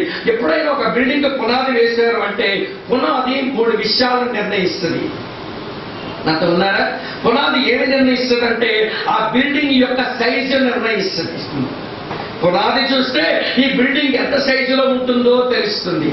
నెంబర్ 2, రెండో విషయం చెప్తాను వినండి. ఆ వేయబడిన పునాది ఏమి నిర్ణయిస్తుందంటే బిల్డింగ్ యొక్క షేప్ ఎలా ఉంటుందో పునాదే చెప్పుద్ది. ఇంకొక మాట చెప్పనా, ఏమండి, కట్టబడబోతున్న బిల్డింగ్ అది ఎలా ఉంటుందో ఈ పునాదిని చూస్తే దాని స్ట్రెంగ్త్ మనకు అర్థమైపోతుంది. 3 ఎస్లు గుర్తుపెట్టుకోండి: సైజ్, షేప్, స్ట్రెంగ్త్. దాని యొక్క వైశాల్యం, దాని యొక్క రూపురేఖలు, దాని యొక్క బలం పునాదిని చూస్తే తెలిసిపోతుంది. నీ జీవితంలో యేసు, ప్రభు అయిన యేసుక్రీస్తుగా ఉంటే, మన పరిచర్యల్లో ప్రభు అయిన యేసుక్రీస్తే మన పునాది అయితే, వినండి ప్రియులారా, మనం ఈ 3ంటిని మనం నిర్ణయించుకోవచ్చు, నిర్దేశించుకోవచ్చు. కనుక అపోస్తలుడైన పౌలు అంటాడు, నేను యేసుక్రీస్తు అనే ఆ పునాదిని ఒక మంచి శిల్పకారుని వలె ఓ కొరింథీయులారా మీ మధ్య పునాది వేశాను. కట్టేవాళ్ళు చాలా మంది వచ్చి కట్టారు. ఇప్పుడు తర్వాత విషయం చెప్తాను.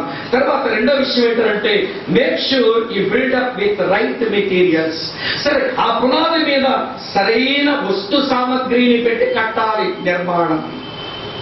ఆ దేవుని గృహాన్ని, ఈ దేవుని పరిచర్యను సరైన వస్తువులతో కట్టాలి. ఇక్కడ పౌలు 2 రకాలైన పరివాల గురించి మాట్లాడుతున్నాడు, 2 రకాలైన వస్తువుల గురించి మాట్లాడుతున్నాడు. చదువుతున్నాను చూడండి. కొరింథీయులకు రాసిన మొదటి పత్రిక 3వ అధ్యాయం నేను చదువుతున్నాను 12వ వచనం. ఎవడైనను ఈ పునాది మీద బంగారము, వెండి, వెలగల రాళ్ళు, కర్ర, గడ్డి, కొయ్యకాలు మొదలైన వాటితో కట్టిన ఎడల వాని వాని పని కనబడును. ఆ దినమున దానిని తేటపరచును, అది అగ్ని చేత బయలుపరచబడును. మరియు వాని వాని పని ఎట్టుదో దానిని అగ్నియే పరీక్షించును. స్నేహితులారా, చెల్లి తమ్ముడు అన్నాక వినండి. వేయబడ్డ పునాది ఒక మంచి శిల్పకారుని వలె వేశాడు. దాని మీద కట్టేవారు కట్టాలి. ఎలా కట్టాలట?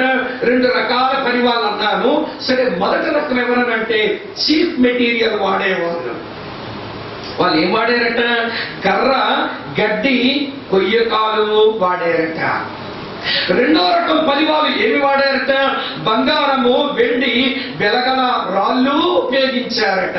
సరే, చెడ్డ పని వారు చీప్ మెటీరియల్ గురించి కొంచెం మాట్లాడుకుందాం. జాగ్రత్తగా వినండి. కర్ర, గడ్డి, కొయ్యకాల గురించి ఒక 4 మాటలు మీతో చెప్తాను. ఈ మెటీరియల్ అన్నీ కూడా శాశ్వతము ఉండే మెటీరియల్ కాదు, ఇది టెంపరల్ మెటీరియల్. గడ్డి, కర్ర, కొయ్యకాలతో కట్టిన గృహము అది శాశ్వతము ఉంటుందని అనుకుంటామా? మీకు ఒక సంగతి చెప్పనా? మా శ్రీకాకుళం జిల్లా మారుమూల ప్రాంతాలకు వెళితే ఈ సంవత్సరం గడ్డి కర్రతో వేసుకున్న ఇల్లు మళ్ళీ సంవత్సరం రాగానే మొత్తం అంతా తీసి మళ్ళీ నేత పెట్టుకొని కొత్త ఆకు పెట్టుకోవడమో కొత్త గడ్డి పెట్టుకొని వేసుకుంటారు. ఎందుకంటే ఇంతకు ముందు వేసిన ఈ కర్ర, గడ్డి, ఈ కొయ్యకాలు టెంపరల్. ఈ పనివారు టెంపరల్ మెటీరియల్ వాడుతున్నారు. ఇంకొక మాట చెప్తాను ఈ మెటీరియల్ గురించి. ఇది అగ్లీ మెటీరియల్. నేను కొంతమందిని మా ఊర్లోకి వెళ్తాను. మన ఇయ్యు తమ్ముళ్ళే మా శ్రీకాకుళంలో, తమ్ముడా మీ ఊరు దగ్గరకు వస్తున్నాను, ఒకసారి మీ ఇంటికి వస్తానంటే, అన్న మా ఇంటికి ఎందుకన్నా, మీరు ఎక్కడున్నారో చెప్పండి అన్న, నేనే వస్తాను అంటాడు. నేను మీ ఇంటికి వస్తాను అవుతావే, నీ ఇంటికి వస్తాను తమ్ముడు అంటే, అన్న వద్దులే అన్న, మీరు ఎక్కడున్నారో చెప్పండి, నేనే వచ్చి కలుస్తాను. లేదు లేదు తమ్ముడు, నిన్ను చూడాలనుకుంటున్నాను, మీ ఫ్యామిలీ మెంబర్ చూడాలనుకుంటున్నాను, ఒక్కసారి నన్ను రాని అంటే వద్దన్నా అంటాడు. నువ్వు ఎన్ని చెప్పు నేను వచ్చి తీరుతానని.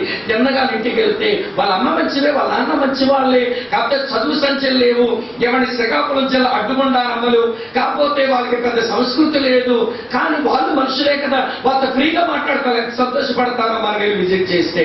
కానీ రావద్దని తమ్ముడు ఎందుకు అన్నాడు? వాళ్ళ అమ్మ మంచిగుంది, వాళ్ళ నాన్న మంచిగున్నాడు, అక్క చెల్లెళ్ళు బాగున్నారు, ఎందుకు రావద్దన్నాడు అంటే వాళ్ళ ఇల్లు గడ్డిల్లు. గడ్డి నేల మీద ఏమన్నా కూర్చోబెడతాను? పేడతో అలికిన, పేడ మట్టి కలిపిన అలికినటువంటి ఎవరి నేల దాని మీద సోమని నేను కూర్చోబెడతాను అనుకున్నాడట. ఆ ఇల్లు చూస్తే గడ్డితో, ఆ వెదురు కర్రలతో ఉంది. అక్కడక్కడ పిచ్చుకలు కూడా గూళ్ళు పెట్టేసాయి, గడ్డి పడిపోతుంది మీద. మా ఇంట్లో అన్ననేమని కూర్చోబెట్టను. గడ్డి, కర్ర, కొయ్యకాలతో కట్టిన గృహము అది అగ్లీగానే కనబడుతుంది. మీరు ఇక్కడ ఉన్నారా? Temporal, ugly. మూడో మాట మీతో చెప్తాను వినండి. కర్ర, గడ్డి, కొయ్యకాలతో కట్టినవి ఇవి చీప్ మెటీరియల్, ఇవి చమకబారు వస్తువులు. ఎవరి వినండి, చాలా చమకబారు. కొండల్లోకి వెళ్తే మాకు వెదురు కర్రలు వస్తాయి, చేరిపోసిన తర్వాత ఎండ పెడితే వచ్చి గడ్డి వచ్చేస్తుంది. ఎవరి మట్టి కూడా అక్కడే మాకు దొరుకుతుంది. ఆ మట్టిలో గడ్డి కలిపేసి గోడలు కట్టేసి కర్రతో, గడ్డితో, కొయ్యకాలతో వేసేసుకుంటే ఇది చీప్ మెటీరియల్. ఇంకొక మాట మీతో చెప్పనా? ఇంకొక మాట ఏంటో తెలుసా? ఇది ఎక్కడికి వెళ్ళినా దొరికే, ఈజీ టు అప్టైన్, ఇది ఎక్కడికి వెళ్ళినా దొరికిపోయే మెటీరియల్. అర్థమవుతుందండి? ఇవి తాత్కాలికమైన వస్తువులు, తర్వాత అసహ్యంగా కనబడే వస్తువులు, ఇవి చమకబారు వస్తువులు, ఇవి ఎక్కడికైనా వెళితే దొరికే వస్తువులు. అలాంటి వాటితో ఈ వెయ్యబడిన శిల్పకారుని చేత వెయ్యబడిన పునాది, యేసుక్రీస్తు అనబడిన పునాది మీద ఇలాంటి వస్తువులతో కొంతమంది పరిచర్య పడుతుంటారట. ఏంటి ఈ చమకబారు వస్తువులను ఎలా అప్లై చేసుకోవాలి? నేను వరుసగా ఒక 4 విషయాలు రాశాను. మొట్టమొదటి మాట ఏంటో తెలుసా? Build up with human qualities. ఇవే చమకబారు వస్తువుల చేత పరిచర్య కట్టబడ్డాం. ఈవెన్ ఏమంటే ఈజీఎఫ్ సర్కిల్లో కూడా ఈ మాట గట్టిగా చెప్పాలనుకుంటున్నాను. మనం ఏం చేస్తామంటే లీడర్షిప్ లోకి ఒక మనిషిని తేవడానికి అతను బాగా చదువుకున్నాడన్నా, పెద్ద ఉద్యోగం చేశాడన్నా, కాబట్టి అతనికి నాయకత్వం ఇస్తే మన ఈజీఎఫ్ బాగుంటుందన్నా, మన ఈయూ బాగుంటుందన్నా అనుకుని అతని బయట కనబడుతున్న క్వాలిటీస్ చూసి లీడర్షిప్ లోకి తెచ్చుకున్నాం. తలను కాల్చేసుకున్నారు వీళ్ళు, కురివిల్లాగా. తెలుసా మీకు? వీరికి స్టూడెంట్స్ మినిస్టర్ అంటే ఏంటో తెలియదు, ఎవరి బైబిల్ స్టడీ వాల్యూస్ తెలియవు, క్వైట్ టైం వాల్యూ వీళ్ళకు తెలియదు, ఫెలోషిప్ వాల్యూ తెలియదు, లవ్ అండ్ కన్సర్న్ ఏంటో తెలియదు, ఎక్కడెక్కడో ఏదో బ్యాక్గ్రౌండ్ లో ఉన్నారు. మొత్తానికి ఏదో ఎవరి చదువుకున్న వాళ్ళు మధ్య ఉంటే బాగుంటుందని వచ్చారు, ఇంకొందుకు కూడా వస్తున్నారు. ఇరు అంటే ఇది ఒక ప్రెస్టీజియస్ సింబల్, ఆత్మీయులను ఒక ముద్ర పడిపోతుందని దొడ్డిదారులు దూరొచ్చేశారు. వాళ్ళకి మనం నాయకత్వాలు ఇచ్చి కూర్చోబెడుతున్నాం. ప్రమాదం వీళ్ళు. వాళ్ళ హ్యూమన్ క్వాలిటీస్ చూసి వారి వలన ఈ పరిచర్య కడదామనుకుంటే ప్రమాదం. వీళ్ళు ఎక్కడ రక్షించబడ్డారు? వీళ్ళకున్న కమిట్మెంట్ ఏమిటి? వీళ్ళకున్న సాక్ష్యం ఏమిటి? తర్వాత ఈ పరిచర్యని వీళ్ళు నిజంగానే అర్థం చేసుకున్నారా? నశించిపోతున్న విద్యార్థుల కొరకు వారికి ఒక ప్యాషన్, ఒక రోషం వారి హృదయంలో ఉందా? ఏది చూడకుండా అతగాని సీనియర్ అడ్వైజర్ను, అతగానేమో ఒక ట్రెజరర్ను, అతగానేమో మరో పోర్టిపోల్ ఇచ్చి నిలబెడితే తలను కాల్చేస్తాడు. ముందున్న నాయకులు దీనికి ఎందుకు నాయకత్వం ఇచ్చాము, ఈ మంచి పరిచయం ఏం చేస్తాడో అని ఏడవలసి వస్తుంది. ఇంతకుముందున్న లీడర్షిప్ చెప్తున్నాను. ఈరోజు అన్న వెంకటరాజు అని ఏడుస్తూ చెప్పాడు, ఎవరి బ్రదర్ విద్యాసాగర్ నిలబెట్టుని ఏడుస్తారు. మీ తర్వాత ఎవరిని లీడర్షిప్ లో తెచ్చి పెట్టుకుందామనుకుంటున్నారు? హ్యూమన్ క్వాలిటీ చూడకండి, ఎక్కడి నుంచి వచ్చారో, వీరికి ఈ పరిచర్య గురించి అవగాహన ఏంటి, ఏ దృక్పథంతో మన లోపలికి వచ్చారు, ఈ పరిచర్యను మరో తరానికి వీళ్ళు అందించే మనసున్న వాళ్ళేనా, వీళ్ళ రక్షణ అనుభవం ఏంటి, వీళ్ళ సాక్ష్యం ఏంటి ఆలోచించకపోతే ఇంతవరకు మీరు చేసిన పని మీద గడ్డి కర్ర కొయ్యుకాలు మొదలవుతుంది. కాలిపోద్ది పరిచర్య, కాలిపోద్ది పరిచర్య.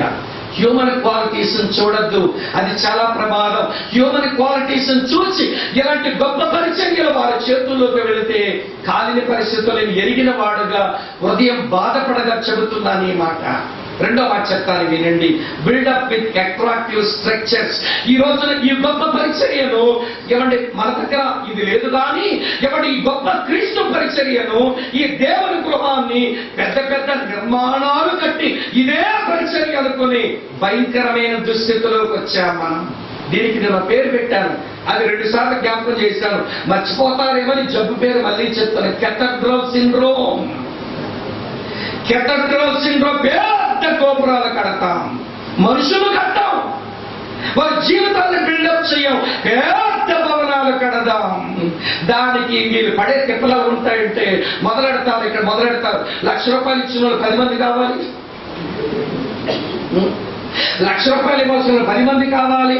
ఏమంటే వినండి, 5 లక్షలు ఇచ్చేవాళ్ళు 4 మంది కావాలి. తర్వాత ఏమో వినండి ప్రియులారా, ఏమంటే తర్వాత ₹10,000 ఇచ్చేవాళ్ళు మరొక 100 మంది కావాలి. ₹5,000 ఇచ్చేవాళ్ళు ఒక 200 మంది కావాలి. అసలు పరిచర్య దేవుడిస్తే ఆ పరిచర్య వనరు దేవుడిస్తాడు కదా. ఈ కెథడ్రల్ ఇది దేవుడి సంకల్పమేనా? ఎందుకంత పెద్ద స్ట్రక్చర్స్ మనకి? వినండి ప్రియులారా, ఈ రోజున చర్చెస్ మినిస్ట్రీస్ లో ఉండే వాళ్ళకి అది అర్థం కావడం లేదు. 200 మంది పట్టడానికి ఒక చిన్న గది చాలు. 200 మంది కంటే ఎక్కువ మంది అక్కడ కూర్చున్నారంటే ఎవరు బాగుపడ్డు? అక్కడ స్ట్రైట్ గా చెప్తున్నాను, ఎవడు బాగుపడ్డు? నలుగురితో నారాయణ, కులంతో గోవింద, పండగకు వచ్చామన్నట్టుగా ఆదివారం వస్తారు, ఏమండి అందరూ అరిసినట్టుగా ఏదో 2 పాటలు అరుస్తారు, వెళ్ళిపోతాయి. ఎడిఫికేషన్ ఉండదు. గుంపును పోగేయటం అది వాక్యానుసారం కాదు. పెద్ద పెద్ద భవనాలు నిర్మించడం, పెద్ద పెద్ద స్ట్రక్చర్స్ నిర్మించడం ఇది కూడా సరైనది కాదు. కొంతమందికి ఏంటంటే మీ మందిరం ఎంత ఉంటుంది బ్రదర్ అంటే, మనం లెక్కగా ఒక 20 అడుగులు పొడవండి, ఒక 15 అడుగులు వెడల్పు చర్చ అంటారు.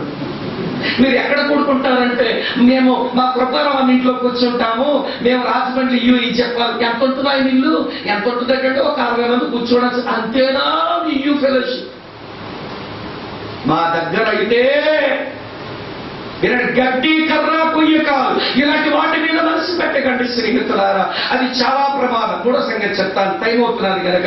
3వ సంగతి ఏంటంటే బిల్డప్ విత్ ఎంటర్టైన్మెంట్. ఈ రోజున వినండి, ఎంటర్టైన్మెంట్స్ లో పడ్డాము. క్రీస్తు పునాది, ప్రభువైన యేసుక్రీస్తు అనే పునాది ఒక మంచి శిల్పకారుడి వలె పౌలు వేశాడు.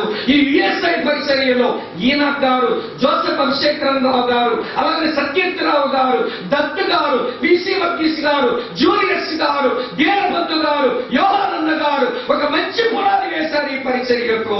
దాని మీద నువ్వు ఏం కడుతున్నావు? గడ్డి కర్ర కొయ్య కాదా? ఏం కావాలి మన ప్రోగ్రామ్ లో? ఎంటర్టైన్మెంట్ అన్నా.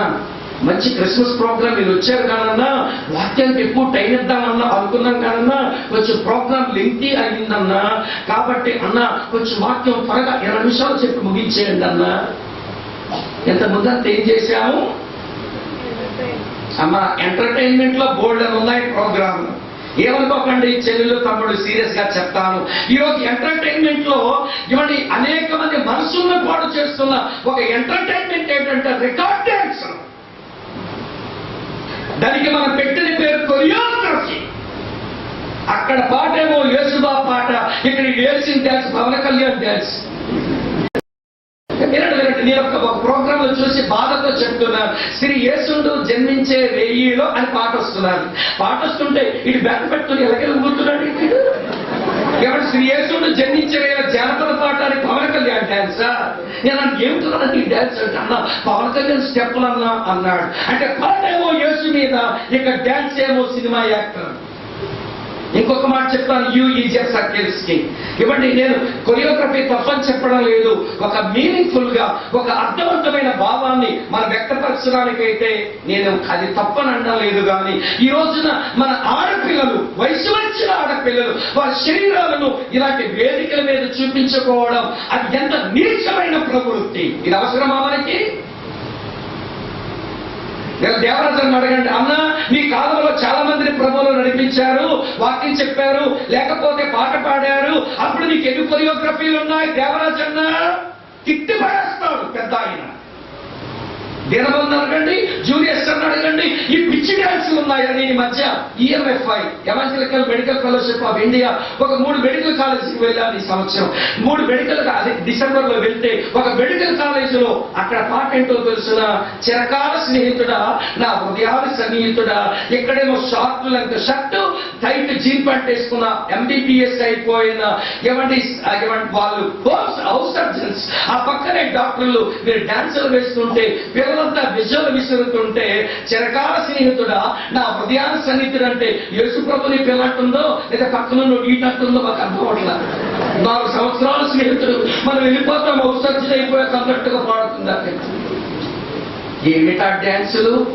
ఎంటర్టైన్మెంట్. వినండి ప్రియులారా, ఈ రోజు క్రిస్టియన్ కాంగ్రిగేషన్స్ లో దేవునికి స్తోత్రం, ఇలాంటి ఫెలోషిప్స్ ఇంకే మాయరోగం అంటలేదు.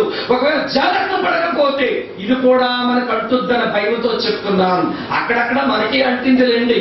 నా బోటోడు అరుస్తుంటే, అన్న ముసలోడ్లా ఉన్నాడు రా, ముసలోడ్డా అన్న ముసలోడ్లాగా ఉన్నాడు రా, ఇవన్నీ ఎంత బాగా మీరు డాన్స్ చేస్తే నచ్చలేదంటాడేంటి? ఆ దిగ్గాన్ని పట్టుకున్నారు. ఎవరు చెప్పాడు మీకు డాన్సులు అంటే, అన్న ముసలోడ్లాగా ఉన్నాడు రా అంటున్నారు నన్ను. ఆ పాట వలన ఒక ఆత్మకి ఏమైనా క్షేమాభివృద్ధి ఉందా? ఒక సందేశం ఉందా? నేను స్కిట్లు వేశాను EU పరిచర్యలో స్టూడెంట్ గా ఉన్నప్పుడు. మేము స్కిట్లు వేసామంటే మీరు కడుపులు పట్టుకొని మీరు బాధపడాలి, అంత బాగా లభించే వాళ్ళం. చివరికి వచ్చిన ట్రూత్ అందించే వాళ్ళం. కానీ పిచ్చి డాన్స్ వ్యవహారం మా దగ్గర లేదు. ఈ రోజున ఎందుకో వచ్చింది. ఈ రోజున క్రిస్టియన్ కమ్యూనిటీలో మన దగ్గర వదిలిపెడితే, బయటికి వెళ్తే 95% ఎంటర్టైన్మెంట్, 5% స్క్రిప్చర్. దేవుని వాక్యమో మనుషుల్లో మార్చేది, మన కొరియోగ్రఫీలు, మన స్కిట్లు, లేకపోతే ప్రియుల మన లఘునాటికలు ఇవా మార్చేవి. మళ్ళీ డ్యాన్స్ లేనప్పుడు స్టేజ్ మీద పొగలాడుతున్నాను. నాకు భయమేసింది, లేటర్గా ఎక్కడైనా కాలిపోతుంది అనుకున్నాను. కాలిపోతుందో లేదన్నా పొగలు పెట్టామన్నా. ఇదేంటి పొగలు నాకు అర్థం కావడం లేదు. ఆ పొగల అవసరమా? ఆ పొగల వల్ల ఎవడైనా మారుతాడా? వినండి, మన రాష్ట్రంలో హైదరాబాద్ లో కూర్చున్న ఈ పెద్ద పెద్ద సేవకులు చేసిన దౌర్భాగ్యమైన పనులు ఏమిటండి? ఈ పొగలు ఏమిటండి? కుప్పిగెంతులు, ఈ డ్యాన్సులు ఏమిటి? ఇవి ఆత్మలు మార్చేవేనా? విశ్వాసుల జీవితాలు కట్టిన విషయాలేనా? వినండి, కర్ర గడ్డి పొయ్య కాలుస్తాడు, రివీల్ చేస్తాడు. అక్కడ ఉంది వాక్యంలో, చేశారంట వారు చేసిన సేవను. జాగ్రత్త, భయపడదాం ప్రియులారా, భయపడదాం. ఈ రోజున ఎంటర్టైన్మెంట్స్ తో ఈ పరిచర్య కట్టే పని మనం చేయడానికి రాలేదు. అందుకొరకు దేవుడు పిలవలేదు. మంచి ఫౌండేషన్ వేయబడింది, మంచి పునాదుల మీదకి మనం వచ్చాం.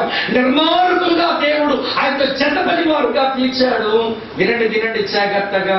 హ్యూమన్ ఎబిలిటీస్ ఎవరు చూసి కట్టే పని వాళ్ళకి అప్పగించొద్దు. ఎవరి పెద్ద పెద్ద స్ట్రక్చర్స్ కొరకు మనం ఆశపడొద్దు. తర్వాత ఎంటర్టైన్మెంట్ చోటు ఇవ్వద్దు.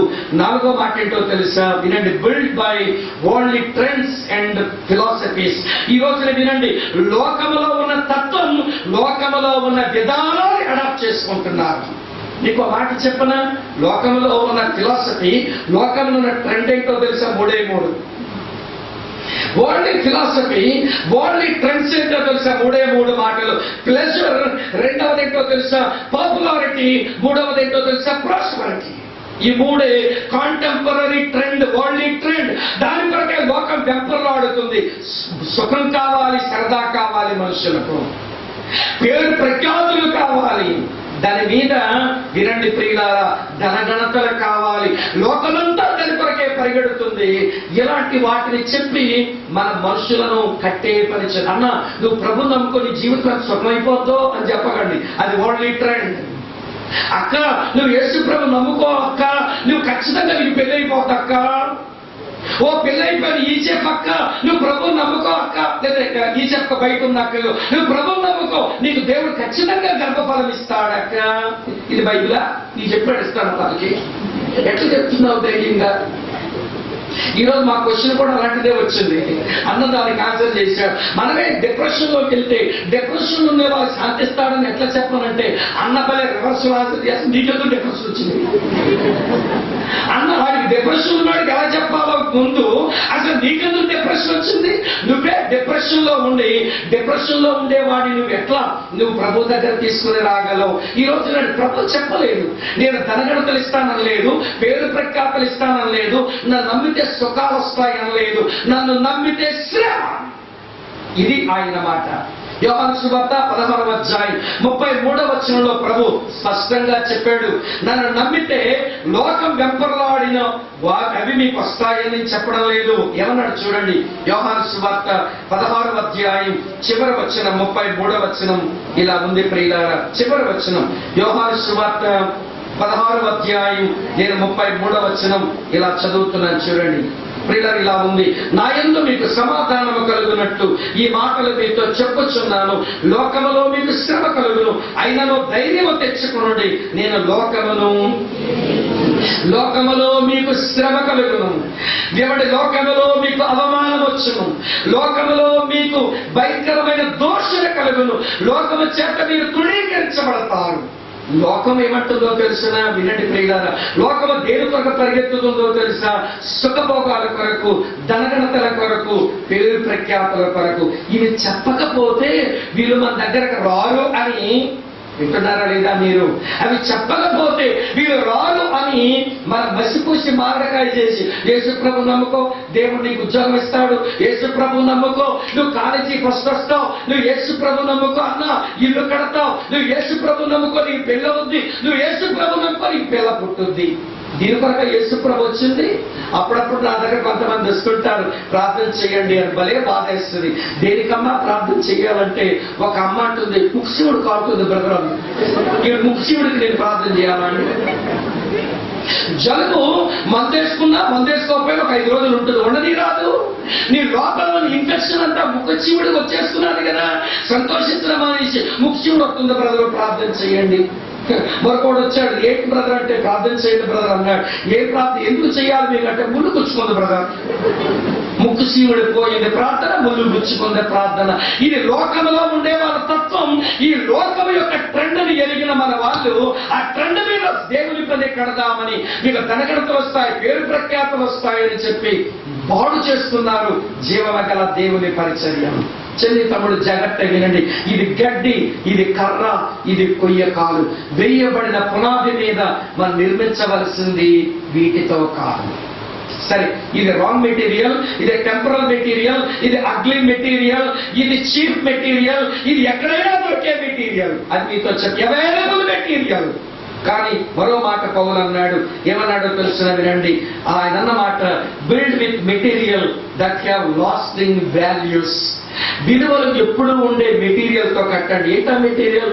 బంగారము, చెప్పండి, వెండి, తర్వాత ఏంటంట గలగల రాళ్ళు. దాన్ని ఎలా ఇంటర్ప్రెట్ చేయడం సరిపోతుందేమో అనుకుంటున్నాను.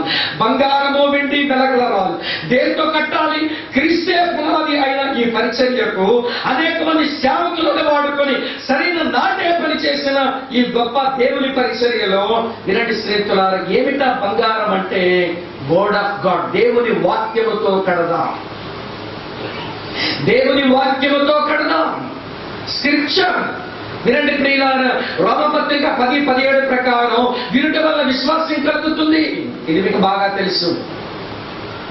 మొదటి యోహాను పత్రిక 2వ అధ్యాయం మీరు ఆ 14-15 వచనాలు చూస్తే, యవనస్తులారా మీరు బలవంతులు, మీరు దుష్టుని జయించి ఉన్నారు, దేవుని వాక్యం మీలో నిలిచి ఉంది అంటే సాతానుని జయిస్తారు.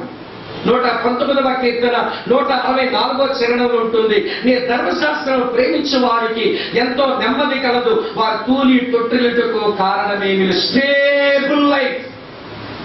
విశ్వాసంలోనికి ఒక వ్యక్తి రావాలనంటే, వింటున్నారు లేదా మీరు? ఏమండి, ఆ వ్యక్తి నిజంగా తన జీవితంలో సాధారణ జయించాలనంటే, ఆ వ్యక్తి స్థిరపడాలనంటే అతను కట్టబడాల్సింది దేవుని వాక్యంతో. గోల్డ్, ఆ విలువైన బంగారంతో కట్టు. దావీదు కూడా దేవుని వాక్యాన్ని బంగారముతోనే పోల్చాడు. ఆయన దేవుని వాక్యం ఎలా అడుగుతారు మీకు చెప్పండి జాగ్రత్తగా. 2000 ఇలా చెప్తాను. అపొస్తలుల కార్యాలు 2వ అధ్యాయంలో 3000 మంది ఏమి విని ఏమి చూసి మారారు చెప్పండి. స్పష్టంగా ఉందండి బైబిల్లో ఆ మాట, చాలా స్పష్టంగా ఉంది ఆ మాట. చదువునా మీ గురించి? అపొస్తలుల కార్యాలు 2వ అధ్యాయం నేను చదువుతున్నాను చూడండి, 41వ వచనం. కాబట్టి అతని వాక్యము అంగీకరించిన వారు చెప్పండి బాప్తిస్మం పొందిరి. ఆ దినములు ఇంచుమించు 3000 మంది. అమ్మా, ఏం చెప్పబడితే వారు మారారు? వాక్యం. ఒక పేజీ తిప్పండి. అపొస్తలుల కార్యాలు 4వ అధ్యాయం 4వ వచనం. వాక్యము వినిన వారిలో అనేకులు నమ్మిరి, వారిలో పురుషుల సంఖ్య ఇంచుమించు చెప్పండి. ఏమి విని వారు మారారట? దేవుని వాక్యం. అందుకే సాతానుడు ఈ పేతురు యోహానులు ఎక్కడికి పోయినా వాక్యం చెప్తున్నారని ఆ శాస్త్రుడు పరిచర్యలను సైతాన్ని పట్టుకొని ఏది ఆపేద్దామనుకున్నాడో తెలుసా? వాక్యం చెప్పకుండా చేద్దామనుకున్నాడు. చూడండి కిందని 4వ అధ్యాయం 18వ వచనంలో, 4వ అధ్యాయం 18వ వచనంలో, అప్పుడు వారిని పిలిపించి మీరు యేసు నామమును బట్టి ఎంత మాత్రము మాట్లాడకూడదు, బోధించకూడదని వారికి ఆజ్ఞాపించారు. మీరు వాక్యం బోధించకూడదు, యేసు నామాన్ని ప్రకటించకూడదు. అంటే సాతానికి బాగా తెలుసు వాక్యం వింటే మనుషులు మారిపోతారని, వాక్యం వింటే వాడిని జయిస్తారని, వాక్యం వింటే వారు స్థిరపడిపోతారని దుష్టునికి చాలా బాగా తెలుసు. మనకు తెలియకపోవడం అది చాలా దురదృష్టకరం. క్రీస్తే మనకు పునాదిగా ఉండగా ఆ పునాది పని ప్రియులారా ఈ పరిచర్యలో కూడా గొప్ప సేవకుల చేత వారి సమర్పణ త్యాగాలు కన్నీరుతో గొప్ప పునాది వేయగా దాని మీద మనం బంగారంతో ఈ పరిచర్యను మనం కడదాం. ఇక్కడ ఉన్నారా మీరంతా? మరి వెండి సంగతి ఏమిటి? వెండికి బోల్డెన్ ఇంటర్ప్రిటేషన్స్ ఉన్నాయి. నాకు అర్థమవుతున్న ఎర్నోటికల్ ప్రిన్సిపల్ ప్రకారం ఎందుకు చెప్పానో ఇప్పుడు వివరించే దానికి సమయం లేదు, కానీ దానికి సులువుగా అర్థమని చెప్తాను. ప్రేయర్తో కడదాం, ప్రార్థనతో. అదే వెండి. ప్రార్థనతో కడదాం. వాక్యముతో కట్టే దేవుని గృహము అది కాలినా నిలుస్తుంది. వినండి జాగ్రత్తగా. ప్రార్థనతో కట్టిన దేవుని గృహము అది కాలినా నిలుస్తుంది. ఈ రోజున ప్రార్థన దానికి ప్రాధాన్యత ఇవ్వటం అది మనం నేర్చుకోవలసిన అవసరత ఉంది. వినండి ప్రియులారా, మీకు అర్థమైన చెప్తాను. ఒక మంచి ఫెలోషిప్ కి ఎక్స్టర్నల్ ప్రాబ్లమ్స్ ఉంటాయి, ఇంటర్నల్ ప్రాబ్లమ్స్ కూడా ఉంటాయి. బయట నుంచి సమస్యలు వస్తాయి, లోపల అంతర్గత సమస్యలు కూడా వస్తాయి. ఈవెన్ ఈ ఫెలోషిప్ లో కూడా అంతే.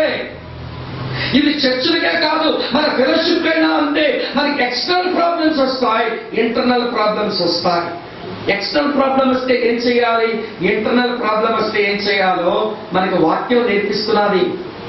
ఆ రోజున యేసునామం ప్రకటించకూడదు, యేసు వాక్యం బోధించకూడదని ఎక్స్టర్నల్ ప్రాబ్లం వస్తే ఆ రోజున విశ్వాసులు ఏం చేశారో చూడండి. అదే అపొస్తలుల కార్యాలు 4:24.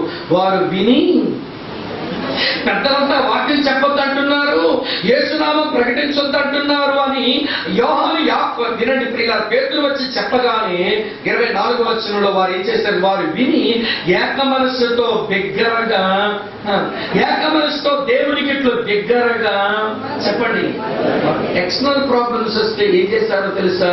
ప్రార్థన చేస్తున్నారు. వినండి వినండి వినండి. ఫెలోషిప్స్ కి ఇంటర్నల్ గా కూడా ప్రాబ్లమ్స్ వస్తాయి, అంతర్గత సమస్యలు వస్తాయి. అప్పుడేం చేయాలి? ఇదే ఎర్లీ చర్చ్ లో ఒక రివైవల్ ఉన్న రోజుల్లో ఇంటర్నల్ ప్రాబ్లమ్స్ వచ్చాయి. చూడండి, అపొస్తలుల కార్యాలు 6వ అధ్యాయం 1వ వచనంలో చూస్తాం. ఆ దినములలో శిష్యుల సంఖ్య విస్తరించుచున్నప్పుడు అనుదిన పరిచర్యలో తమలో విధవరాండ్రులు చిన్నచూపు చూచారని ఎబ్రీల మీద గ్రీకు భాష మాట్లాడు యూదులు సనగసాగిరి అని ఉంది. మెంబర్షిప్ పెరిగితే మర్మరిక్స్ పెరుగుతాయి. మీకు అర్థమైందో లేదో? మన సంఖ్యాపరంగా పెరిగితే సొలుగులు మొదలవుతాయి. ఇవి సర్వసాధారణంగా ఉంటుంది. నేను ఏ సొలుగులు ఉండకూడదు అనుకుంటే మన జీవంతో సావాసం చేస్తున్నట్లు కాదు, మనం చచ్చిపోయామని లెక్క. సొలుగులు వస్తాయి, మర్మరింగ్స్ వస్తాయి. వినండి, ఇప్పుడు ఇంత మంచి రివైవల్ స్టేట్ లో ఉన్న ఈ ఎర్లీ చర్చ్ లోనే, అంత మంచి దైవజనుల పర్యవేక్షణలోనే సలుగులు వచ్చాయి. ఇక్కడ మాట చెప్తాను, ఈ ప్రాబ్లంకి ఎవరి కారణం చెప్పండి? ఇక్కడ ఉన్నారా లేదా? నాకు అనుమానం వస్తే ఈ ప్రాబ్లంకి ఎవరి కారణం? అసలు చదివిన వాక్యం మీరు పట్టుకోలేదా? మీరు ఏముంది? ఆ దినములో శిష్యుల సంఖ్య విస్తరించుచున్నప్పుడు అనుదిన పరిచర్యలో తమలోని విధవరాండ్రులు చిన్నచూపు చూచారని. అంటే విధవరాండ్రు స్త్రీల వలన ప్రాబ్లం వచ్చింది. అమ్మా వింటున్నారా ఈ మాట? అందుకే నేను అప్పుడప్పుడు అంటుంటాను, 100 క్రాఫ్లు ఉన్న గొడవ ఉండదు కానీ 2 పిల్లలు చాలా ముడిట్టేసుకుంటారు. 100 క్రాఫ్లున్నా ఏమి సమస్య ఉండదంట, 2 పిల్లలు చాలు. ఏంటి అక్క అలా చూసింది అని అక్క ఇంకొక తక్కద అంటుంది. అక్క అలా చూసిందా అలాగందా అని ఇంటికి వెళ్తే భర్తలు గిల్లుతారు ఈజీ పక్కలు. ఏమండి ఆవిడ నా వైపు చూసి అలా నిందండి అని గిల్లుద్ది అనమాట. ఈ గిల్లుడు రాని గెలగాని ఏమండి గిల్లుచుకున్న ఈ భర్త ఈజీ పనులు వచ్చి నా భార్య మాట్లాడుతుంటే అలా చూస్తాడు. అతను చూస్తా, నాకు టైం రాదు, గిలిపేనా, కడిగేనా, ఉతికేనా, ఎండబెట్టానా, ఆరబెట్టానా, జాడించేనా, ఇస్త్రీ చేసేనా అనుకుంటాడు. అక్కలు వినండి, నీ వల్ల ఈ పరిచర్య చాలా బాగుంటది, కానీ మీరు సరిగా లేకపోతే సమస్యాత్మకం అవుతుంది. సిస్టర్స్, ఈ పక్కలు, ఈ చెల్లెలు జాగ్రత్తగా వినండి. మీ మాట, మీ యొక్క నడవడిక, మీ తీరుతెన్నులు, మీ జీవన శైలి ఈ పరిచర్య మీద చాలా ప్రభావితం చూపిద్దని గమనించండి. భయంతో మీరు బతకపోతే సమస్య వస్తుంది. సరే, ఇంటర్నల్ ప్రాబ్లం వస్తే ఆ ప్రాబ్లం ని అపోస్తలుల దగ్గరికి తెచ్చారు. తెస్తే అపోస్తలులు ఓకే, ఆ ఆడవాళ్ళని పిలవండి, ఈ ఆడవాళ్ళని పిలవండి, వీళ్ళు మగాళ్ళని పిలవండి, వీళ్ళ మగాళ్ళని పిలవండి అనలేదు. ఏమన్నారు తెలుసా? భోజనం పంచిపెట్టే పరిచర్యకు ఒక 7 ఏర్పాటు చేయండి అంటూ వారు ఒక మాట అన్నారు. అది నా భలే నచ్చింది. 4వ వచనంలో ఉంటుంది చూడండి. అయితే మేము ప్రార్థన యందును వాక్య పరిచర్య యందును ఎడతెగక విందుమని చెప్పింది. నా గ్రీక్ టెక్స్ట్ కింద ఉన్న ఫుట్ నోట్స్ లో ఏముందో తెలిసిన అపోస్తలులు అంటే ఆ రోజున అసలు ఈ ఆడవాళ్ళ వల్ల సమస్య వచ్చి మనం ఎంత మంచి జీవనగల సావాసంలో ఈ సమస్య వచ్చిందనంటే తప్పు మనదే అనుకుంటున్నారట. మనం ప్రార్థించవలసినంతగా ప్రార్థించలేదేమో, మన వాక్యం చెప్పవలసినంతగా చెప్పలేదేమో, అందుకే వీళ్ళ వల్ల ప్రాబ్లం వచ్చింది. ప్రార్థనకు అప్పగించుకుందా. ప్రియమైన అక్క, చెల్లి, తమ్ముడన్నా, ఈ గొప్ప పరిచర్యను దేవుని వాక్యముతో ప్రార్థనతో కడదాం. వెండి వెలగలరాళ్ళు, వెండి బంగారం వెలగలరాళ్ళు ఏమిటి అంటే ఇలా నాకు అనిపిస్తుంది. వినండి, చెప్తారు. వెలగలరాళ్ళు ఏంటో తెలుసా? వినండి, విశ్వాసము, ప్రేమ, నిరీక్షణతో కడదాం ఈ పరిచర్యను. విశ్వాసము, ప్రేమ, నిరీక్షణ. విశ్వాసం ఉంటే విశ్వాసంతో కూడిన మనం క్రియలు చేస్తాం. ప్రేమ అనుకుంటే ప్రేమతో కూడిన ప్రయాస మనం పడతాం.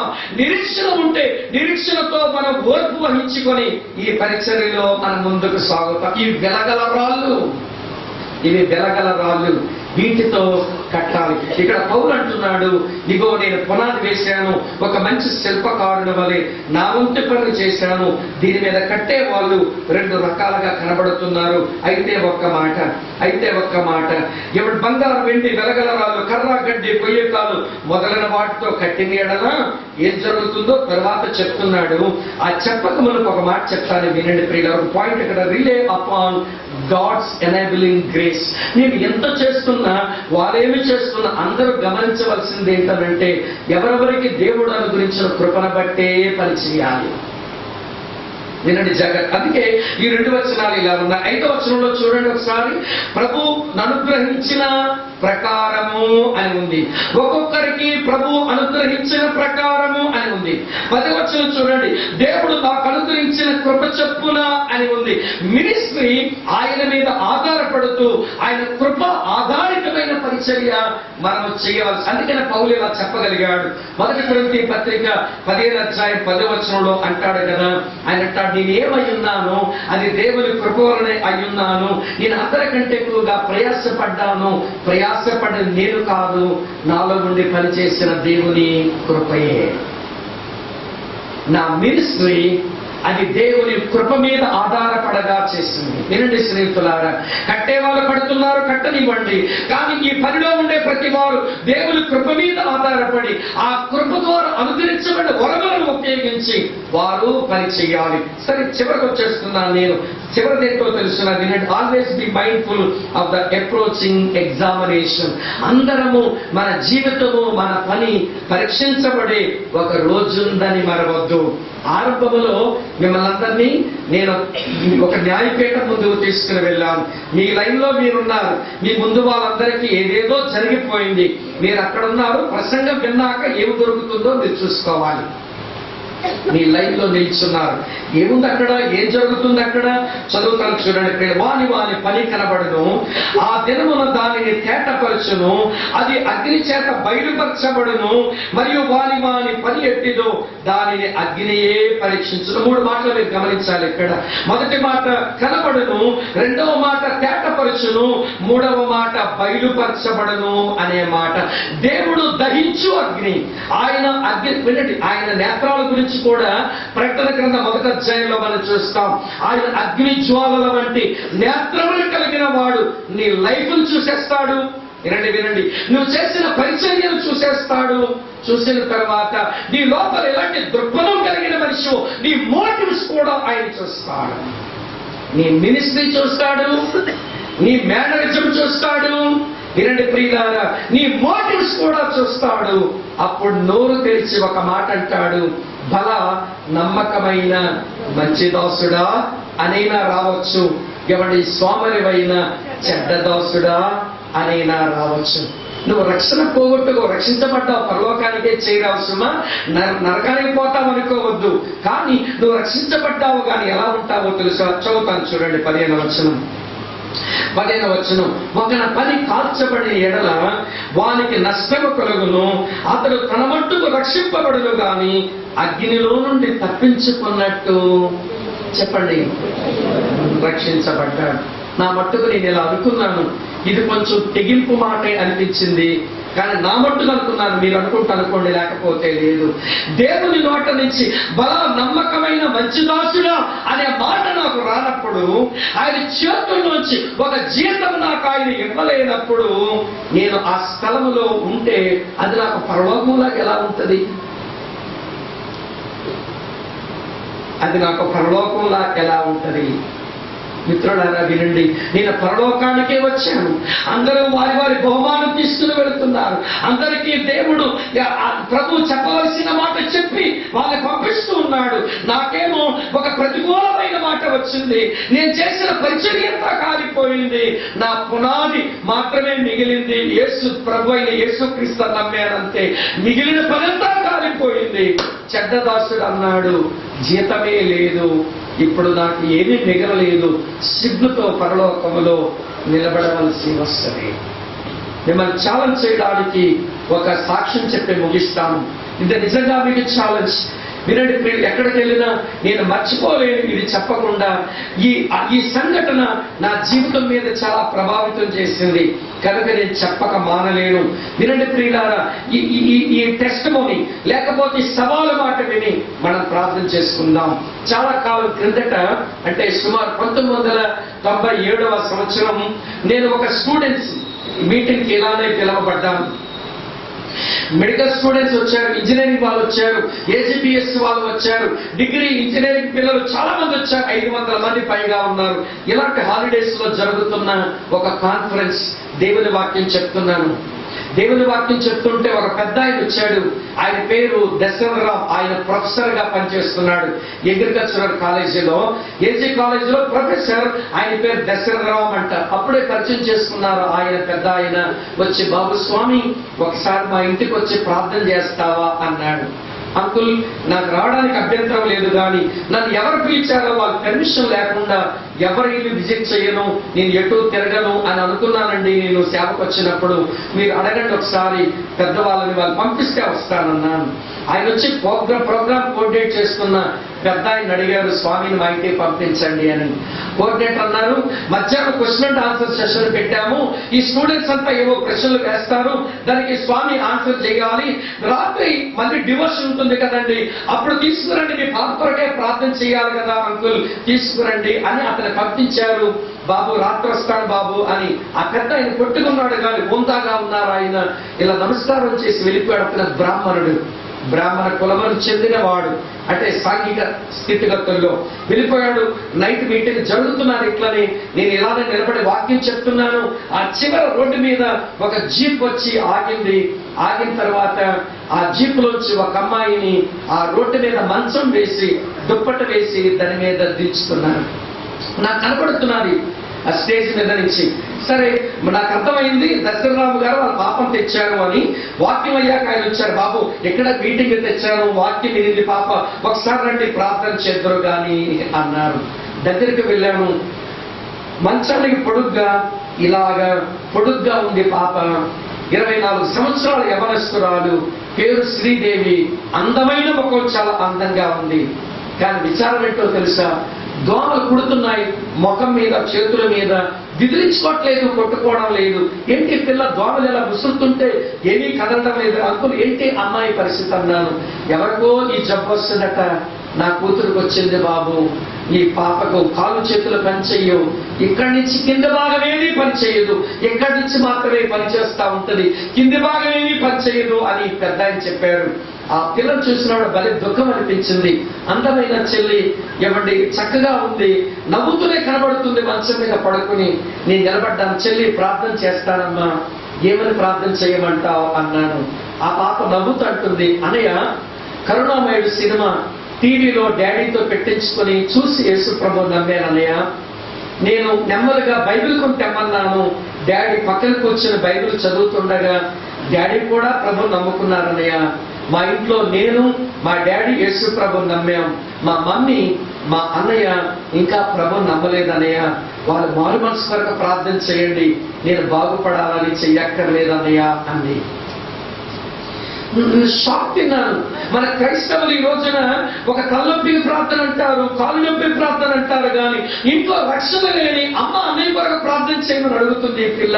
నాకు భలే సంతోషం అనిపించి ప్రార్థన చేశాను, కన్నీటితో ప్రార్థన చేశాను. నిజంగా బాధ అనిపించింది. ప్రార్థన చేశాను. ప్రార్థన అయిన తర్వాత పాప అంది, అన్నయ్య బైబిల్ డాడీ చదువుతున్నారు, బోల్డ్ అని ప్రశ్నలు వస్తున్నాయి, మాకు చర్చికి వెళ్ళే అవకాశం లేదు కనుక మీకు ఉత్తరాలు రాయిస్తాను, మీరు జవాబులు ఇస్తారా అని అడిగింది. అడిగితే నన్నాను ఖచ్చితంగా ఇస్తానమ్మని చెప్పి ఇంటికి వచ్చి నా భార్యతో చెప్పాను. బాపట్ల నుంచి శ్రీదేవి అనే అమ్మాయి దగ్గర నుంచి లెటర్స్ వస్తాయి, వాళ్ళ నాన్నగారు రాస్తారు, నేనుంటే నేనే రిప్లై ఇస్తాను, లేకపోతే వెంటనే రిప్లై రాసి ఆ పిల్లని బలపరచాలి, ఆ పిల్ల పరిస్థితి ఎట్లా ఉంది అని చెప్పాను. సరే ఉత్తరాలు ఆ పిల్ల తరచూ రాయిస్తుంది. అసలు నెలలో 2-3 ఉత్తరాలు వచ్చేసేవి. వాటితో ఏది జరిగినా రాసేసేది, ఏ పరిస్థితి జరిగినా బయలుదేరి చదువుకున్నా అన్నీ రాసేసేది ఆ పిల్ల. మేము సలహాలు ఇస్తూ ఉండేవాళ్ళం. అలాగా మా మధ్య కొంచెం ఒక ప్రేమ అనుబంధం పెరిగింది. నేను సర్వ సంవత్సరం లేని ఇక్కడ, అందుకే నేను ఆ పిలువపట్టాను కానీ పోలేకపోయాను. అటు తర్వాత సంవత్సరం మళ్ళీ నేను వెళ్ళవలసిన సమయం వచ్చింది. ఆ సమయానికి ముందు కొద్ది నెలలుగా ఉత్తరాలు రావడం ఆగిపోయింది. నేను అనుకున్నాను బహుశా శ్రీదేవి చచ్చిపోయి ఉంటది, వాళ్ళ నాన్నగారికి ఈ బ్యాక్ స్ప్రెడ్ అయిపోయి ఉంటాడు ఆయన, అందుకే లెటర్స్ రావడం లేదు అనుకున్నాక మరి నెక్స్ట్ ఇదే పొంగల్ హాలిడేస్ లో మళ్ళీ మన క్యాంపుకు వెళ్ళాను, బాపట్లకు మీటింగ్ వెళ్ళాను, స్టూడెంట్స్ మీటింగ్ కు వెళ్తే వినండి, క్యాంప్ ద్వారా ఒక అన్నయ్య వచ్చారంట, బాబు శ్రీదేవి ఇంటికి వెళ్ళి కొంచెం ఆ పిల్లకి ప్రార్థన చేయండి అన్నారు. హడావుడి గురించి చెప్పాడు. నేను షాక్ తిన్నాను, నా పిల్ల బతికే ఉందా, మరి ఉత్తరాలు ఎందుకు ఆగిపోయాయి, మేము రాసిన ఉత్తరాల వలన ఏమైనా హత్య అయిందా, మేమైనా కఠినంగా పరుషంగా ఏమన్నా రాశామా, ఉత్తరాలు రాయడం ఎందుకు ఆగిపోయింది అని లోపల చాలా అనుమానం వస్తుంది. అక్కడే మన ఈజిప్ట్ అన్న చెన్నై సూర్యుడు ఒక అన్నయ్య ఉంటాడు, ఆయన కూడా నాతో ఉన్నాడు. అన్న ఇలా వెళ్దాం అనుకుంటున్నాను, మీరు వస్తారంటే నేను వస్తాను, తమ్ముడు చెల్లి చూసినట్టు ఉంటుందని నేను ఇద్దరము వాళ్ళ ఇంటికి వెళ్ళాం. మధ్యాహ్నం భోజనం అయిన తర్వాత చాలా పెద్ద ఇల్లు, ఆ గేట్ తోసుకుని లోపలికి వెళ్ళాం. బయట బయట మంచం మీదనే ఆ పిల్ల పడుతుంది. నేను మొట్టమొదటిసారి చూసినప్పుడు మంచానికి పొడుగ్గా ఉంది, కానీ ఇప్పుడు నేను వెళ్ళినప్పుడు అలా లేదు, మంచానికి అడ్డుగా వేస్తే సరిపోయింది. కారణం చేతులు 2 దగ్గరకు అయిపోయాయి, ఈ కాళ్ళు 2 దగ్గరకు అయిపోయాయి, ఇలా ఉంది. చాటి కూడా నొక్కేస్తుంది. ఆ తల ఆ మంచం కర్రకు ఇలా ఆనించి మమ్మల్ని చూస్తూ నవ్వుతట్టుంది. అన్నయ్య రండి కూర్చోండి అంటుంది, తల ఇలా తిప్పుతూ. నాకు అర్థమైంది, మాట్లాడుకోవడం ఈ పిల్ల కష్టంగా ఉంది అని చెప్పి కుర్చీ దగ్గరకు లాక్కుని ఏ మాట చెబితే ఈ పిల్లను బలపరచగలను, బైబిల్లో ఏ వాక్యమైన భూప్రభు అని మనసులో ప్రార్థన చేసుకుంటూనే వాక్యాలు చదువుకుంటున్నాను మనసులో. ఆ పాపం ఎవరు తెలుసండి, అన్నయ్య మన దేవుడు ఎంత మంచివాడు కదా అంది. ఎందుకమ్మా చెల్లి అలా అంటున్నావు అన్నాను. అంటే ఆ పాప అంటుంది, చెబుతుంది కానీ కళ్ళ నుంచి నీళ్లు దిగుతున్నాయి, అన్నయ్య నాన్నగారికి స్ట్రోక్ వచ్చింది అన్నయ్య, అందుకే నీకు ఉత్తరాలు రాయలేకపోయాం. నాన్నగారు ఆ మంచం మీద పడుకోబెట్టారు, నన్ను ఈ మంచం మీద ఉంచారు. మమ్మీ అన్నయ్య పట్టించుకోరు, నీకు తెలుసు కదా, నన్ను ఎవరు పట్టించుకోకపోవడం చూసి డాడీకి నోట్ల నుంచి మాట రాదు, ఒక చెయ్యి రాదు, కాలు రాదు, ఆయన నాకేమీ చెయ్యలేడు. కానీ అన్నయ్య పట్టించుకోవడం లేదని, నన్ను ప్రేమించట్లేదని అలా మంచం మీద ఏడుస్తూ డాడీ కనబడే వాళ్ళన్నయ్య. నేను ప్రభువుని అడిగాను, ప్రభువా డాడీ నీ దగ్గర తీసుకుని వెళ్ళిపోవా, నా కష్టం చూడలేకపోతున్నారని ప్రభువుని అడిగాను అన్నయ్య. మన ప్రభు డాడీని తీసుకుని వెళ్ళిపోయారన్నయ్య అంటే అప్పుడు అర్థమైంది నాకు లెటర్స్ ఎందుకు ఆగిపోయాయో. లెటర్స్ రాసే ప్రొఫెసర్ దశరథరామ్ గారు చచ్చిపోయారు. ఏం చెప్పగలను ఈ పిల్లలు, ఏ వాక్యం చెప్పి ఆదరించగలను, నాకు ఏడుపు వస్తుంది. నేను కుర్చీ దగ్గర కూలబడ్డాను, ఏం చెప్పాలో తోచడం లేదు. ఏవో 2 మాటలు 46వ కీర్తన చదివి 2 మాటలు చెప్పి చెల్లి మీటింగ్ టైం అవుతుందమ్మా వెళతాము అన్న నిలుచున్నాను ఇద్దరం. ఆ చెల్లి అంటుంది, అన్నయ్య నా ప్రార్థన చేయండి అంటూ నా సేవ కొరకు ప్రార్థన చేయండి అన్నయ్య అంది. చెన్నై కూడా అడుగుతమ్ముడు ఏం సేవ చేస్తున్నారు, నేను కూడా అడిగాను ఏం సేవ చేస్తున్నావు చెల్లి అన్నాను. ఏం లేదన్నయ్య, నాన్నగారు చనిపోక మునిపే ప్రైవేట్ బ్యాంకులో కొంచెం డబ్బులు ఇచ్చారన్నయ్య, ప్రతి నెల వడ్డీ డబ్బులు వస్తాయి, నా పేరు మీదనే వస్తాయి. ఎదురింటి ప్రొఫెసర్ రెడ్డి గారు, ఏపీ కాలేజ్ ప్రొఫెసర్ రెడ్డి గారు ప్రతి నెల డబ్బులు తెస్తారన్నయ్య, నేను బల రిక్షా వాడికి ఆ డబ్బులను ఇచ్చేస్తానన్నయ్య. ఆ ఫ్లాట్ రిక్షాలో వారానికి 2 రోజులు ఒక దుప్పటి కొన్ని కరపత్రాలు తీసుకుంటాడన్నయ్య, నన్ను బల రిక్షా మీద వేసుకుని తీసుకుని వెళ్తాడు. ఒక కాలేజీ గేటు ముందు, ఒక ఇంజనీరింగ్ కాలేజ్ గేటు ముందు, హాస్పిటల్ గేటు ముందు, అక్కడ ఒక లేకపోతే బ్యాంకు గేటు ముందు ఆ దుప్పటి వేసుకుని పడుకోబెడతాడన్నయ్య. వాడు బాడుస్తూ వ్యాపారానికి వెళ్ళిపోతాడు. నేను ఆ దుప్పటి మీద ఉండి యేసు ప్రభువే నిజమైన దేవుడు, ఆయన నమ్ముకోనండి, ఆయన మీ పాపాలు క్షమిస్తాడు, ఆయన మీకు పరలోకం ఇస్తాడు, ఆయనే నిజమైన దేవుడని నాకు వచ్చే స్వరంతో అడుగుతున్నాను అన్నయ్య. కొంతమంది అడుక్కోవడానికి వచ్చానేమని నాకు చెవుల డబ్బులు విసురుతున్నారు.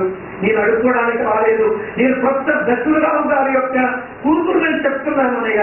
ఇప్పుడిప్పుడే నా సేవ ఫలిస్తుందన్నయ్య, నేను కొంతమందిని ప్రభువులో నడిపించగలుగుతున్నాను. నేను చచ్చిపోయే లోపుగా దేవుడు ఎదుటికి వెళ్ళినప్పుడు కొంతమందిని ప్రభు దగ్గర తీసుకుని వెళ్ళాలని ఉందన్నయ్య, నా సేవ కొరకు ప్రార్థన చేయండి.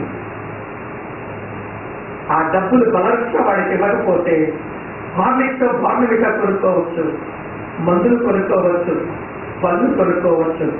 ఆ డబ్బులన్నీ బలరిక్ష వాడికి ఇస్తుంది. వారానికి 2 రోజులు కాలేజీ గేట్ ముందు ప్రియులారా, ఒక చచ్చుబడిన ఒక మాత్రం ముద్దలాగా పడుతుంది, అరుస్తుందట, సేవ చేస్తుంది. నేను కొద్ది సంవత్సరాల కిందట, ఒక 5 సంవత్సరాలు అయి ఉంటుంది, అక్కడ స్టీవెన్ ఒక తమ్ముడు ఉన్నాడు, మన మధ్యలోనే ఉన్నాడు, ఇక్కడ రామచంద్రాపురం. ఆయన మీటింగ్ పెట్టాడు. ఒకసారి నన్ను వాకింగ్ చెప్పడానికి పిలిచాడు. నేను వాకింగ్ చెప్పడానికి వచ్చాను. అప్పటికే స్టేజ్ మీద ఒక ఆయన సాక్ష్యం చెప్పడానికి సిద్ధంగా ఉంది. సాక్ష్యం మొదలు పెట్టాడు. నేను స్టేజ్ మీద అక్కడ కూర్చున్నాను. ఆయన అన్నాడు, నేను ఒక అక్క సేవలో రక్షణ పొందాను. అక్క 10 సార్లు ఒక అన్నయ్య ఇలా రాశాడు ఈ వాక్యాన్ని, నన్ను ఇలా బలపరిచాడు, ఇలా చెప్పాడు, ఇలా ప్రోత్సహించాడని అక్క చాలా సార్లు చెప్తూ ఉండేది. ఇప్పుడు ఆ అక్క చెప్పిన అన్నయ్య ఈ స్వామి గారు, ఈయన ఇక్కడ స్పీకర్ గా రాగా నేను సాక్ష్యం చెప్పే భాగ్యం దొరికిందని నన్ను సభకు పరిచయం చేశారు రామచంద్రాపురంలో. ఆయన పేరు శ్రీనివాసరెడ్డి, అనంతపురంలో సేవ చేస్తున్నాడు. సాక్ష్యం అయిపోయాక నా పక్కన కూర్చున్నాడు. చెప్పాడు ఆ బ్రాహ్మణ అమ్మాయి గురించి. సాక్ష్యమై నా పక్కన కూర్చున్నాడు. తమ్ముడు, చెల్లి పరిచర్య ఎలా సాగింది, మీరు ఎట్లా ఉన్నారు, మీరు నన్ను ఇలా కలుసుకోవడం నాకు సంతోషంగా ఉందని పలకరించాను. అన్నయ్య, అక్క సేవలో నేను నా భార్యతో కలుపుకుంటే 22 మంది సేవకులను తయారయ్యామన్నయ్య. 22 మంది సేవకులను తయారయ్యాం. ఎంతమంది విశ్వాసం తయారు చేసిందో ఎరగదు. అప్పుడప్పుడు కొంతలో చెప్తుంటారు, నేను శ్రీదేవి ఒక్క పరిచర్యలో రక్షణ పొందానని అంటే నాకు భలే సంబరం అనిపిస్తుంది. వీళ్ళ గతించిన ఒక 3-4 సంవత్సరాల కిందట, 4 సంవత్సరాలు అయిపోతుంది అనుకుంటాను, ఆ చెల్లి ప్రభునందు నిద్రించింది కానీ ఎంతమందిని సమకూర్చి వెళ్ళిపోయింది. నేను సవాల్ చేస్తున్నాను, నోరు తెరవడానికి నీకు మాటలు రావా? ఒక కరపత్రం అందించడానికి చెయ్యి రాదా? ఒక కాలేజీ క్యాంపస్ లో స్టూడెంట్స్ రూమ్కి వెళ్ళడానికి నీకు కాలు రావా? ఈ రోజున ఒక వ్యక్తికి ఏదైనా సాధించడానికి నీ జోబుల్లో ఏమీ లేవా? కానీ మనం ఒక శవంలాగా బతుకుతున్నాం. శవంలాంటి పిల్ల ప్రభు కొరకు బ్రతుకుతూ జీవించి కొంతమందిని ప్రభు కొరకు సంపాదించి వెళ్ళిపోయింది. నేను ఒక మాట మళ్ళీ చెప్తాను, నీ జీవితం, నీ క్రియలు, మన పరిచర్య అగ్ని పరీక్షతో పరీక్షించబడ్డ రోజున పరలోకానికి వస్తావు. కానీ ఏ మాట ఏసునోట నీ కొరకు లేకపోతే, ఆయన చేతిలో ఏ చేతము నీకు రాకపోతే అది నీకు పరలోకం అని ఎలా అనిపిస్తుంది తమ్ముడు? అది పరలోకం అని ఎలా అనిపిస్తుంది నీకు? అనయా, చెల్లి, అక్క, ఆలోచించండి. ఏం చేద్దాం మనం? ఒకవైపు విద్యార్థులు నిజదేవుడు ఎవరో తెలియక, ప్రేమించే వాళ్ళు ఎవరో తెలియక, నిరాశలు నిస్పృహతో కృంగిపోతూ చచ్చిపోదామని కొంతమంది అనుకుంటున్నారు. ఇల్లు విడిచిపెట్టి పారిపోదామనుకుంటున్నారు. వారి చదువులు పాడు చేసుకుంటున్నారు, వారి భవిష్యత్తును పాడు చేసుకుంటున్నారు. తల్లిదండ్రులకు గుండెల మీద కుప్పటైపోయారు. సమాజాన్ని చేరపురుగులుగా తయారవుతున్నారు. ఇక్కడ కూర్చున్న మన మీద బాధ్యత లేదా? వేరు వేరు వరమనిచ్చిన ఆయన వేరు వేరు పనుల కొరకు మనం నియమించలేదా? ఈ రాత్రి ఎలా పరలోకంకి వెళ్ళి నిలబడదామనుకుంటున్నాం? ఇంకా నిలబడే ఉన్నావు సుమా, ప్రసంగా విన్నావు. ఇప్పుడు ప్రభు నోరు తెరిచి నిన్ను ఏమని అంటాడు? ఆయన చేతుల్లోంచి నీకు ఏమి వస్తుంది?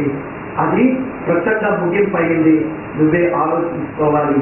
సెలవుస్తున్నాం, కళ్ళు వస్తుందాం, ప్రార్థన చేద్దాం.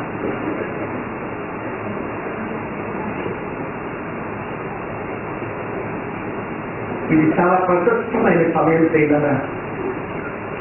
ప్రభు మనందరితో స్పష్టంగా మాట్లాడుతున్నాడు. మన జీవితం అయిపోతుంది, ప్రభు అక్కడ సమీపిస్తుంది. మనం చేయవలసిందేదో కబడి చేయాలి. ఒక దైవజనుడు కన్నా నా గురించి ఇలా అన్నాడు, స్వామికి త్వరగా చచ్చిపోతానని భయం, అందుకే పరిగెత్తి సేవ చేస్తున్నాడు.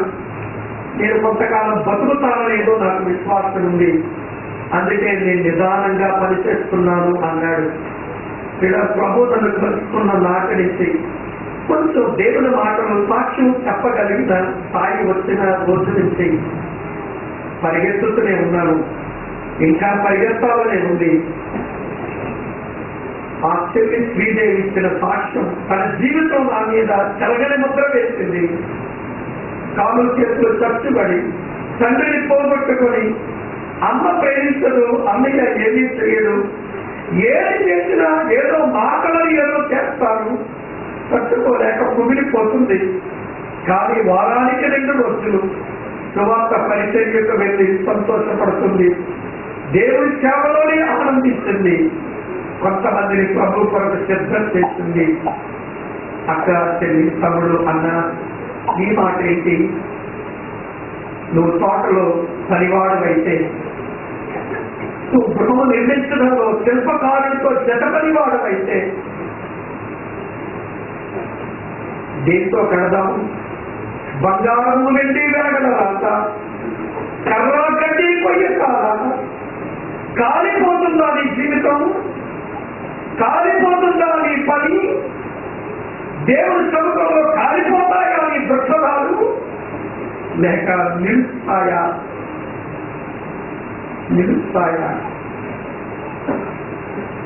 ఇన్ని మాటలు విన్న తర్వాత ఈ గొప్ప పరిచర్య కొరకు, ఈ గొప్ప దేవుని పరిచర్య కొరకు, దేవుని గృహ నిమిత్తం మనుషులను కట్టేందుకు దేవుని వ్యవసాయం అనేక హృదయాలను దున్ని వాక్యమనే విత్తులు పెట్టి పరిశుద్ధాత్మ దేవుని సన్నిధి నీళ్లు పోసి ఇంత మంచి ఫలాలు చూడగలుగునట్లుగా పనిచేద్దామా? ఇదే నీ మాట అయితే రండి, నాకు ఇదే మాట. చచ్చే వరకు ఆయన పని చేస్తాము. ఒకవేళ తిరగలేని పరిస్థితి వస్తే మంచం పట్టినా పని చేద్దాం. ఏదైనా ఆయన పని చేద్దాం, ప్రార్థిద్దాం, వాక్యం చెబుదాం. విశ్వాసము, నిరీక్షణ, అలాగనే పిల్లల ప్రేమ మన ప్రజల్లో ఉత్పన్నమవునట్లుగా పని చేద్దాం. ఇదే నీ మాట అయితే, ఇదే మన తీర్మానం అయితే, ఈ రాత్రులు సవాలు చేయబడితే ప్రభుకి ఒక మాట చెప్పి వెళ్తావా ఇక్కడి నుంచి? ప్రభువా, నీ జత పని వాడని, నీ జత పని పెట్టాను, నేను మరణించే వరకు కూడా నీ కొరకు బ్రతుకుతాను ప్రభువా, నీ కృప నాకు ఇవ్వవా అని అడుగుదామా? అలాంటి మనసులు ఉన్న తమ్ముళ్ళు, చెల్లెళ్ళు, అక్కలు, అన్నలు ఎవరైనా ఉంటే ఉన్న పాటలు వేసి నిలబడి, ఇక రేపు రాత్రి లేదు, రేపు రాత్రి ఆశ్రకాలు లేదు, రేపు రాత్రి వీడియో కట్ చేసుకోవడానికి పిలుపు లేదు, ఇదే చివరి రాత్రి. దీన్ని నువ్వు ప్రభుత్వంలో ప్రతిష్ఠించుకుంటావా? ఈ గొప్ప పనికి నిన్ను అప్పగించుకుంటావా? వందనాలు తమ్ముడా, వందనాలు చెల్లి. ప్రభు నీ తీర్మానం చూస్తూ ఉండగా, నీ కన్నీటిని ప్రభు చూస్తూ ఉండగా, నీ ప్రేమను ఆయన చూస్తూ ఉండగా, నేను నువ్వు ప్రభుకి పునః ప్రతిష్ఠ చేసుకో. ఇంకెవరైనా ఉన్నారా? ప్రార్థన చేసుకుందాం. అనుమతున్న సోదరుడు డాక్టర్ విద్యాసాగర్ గారు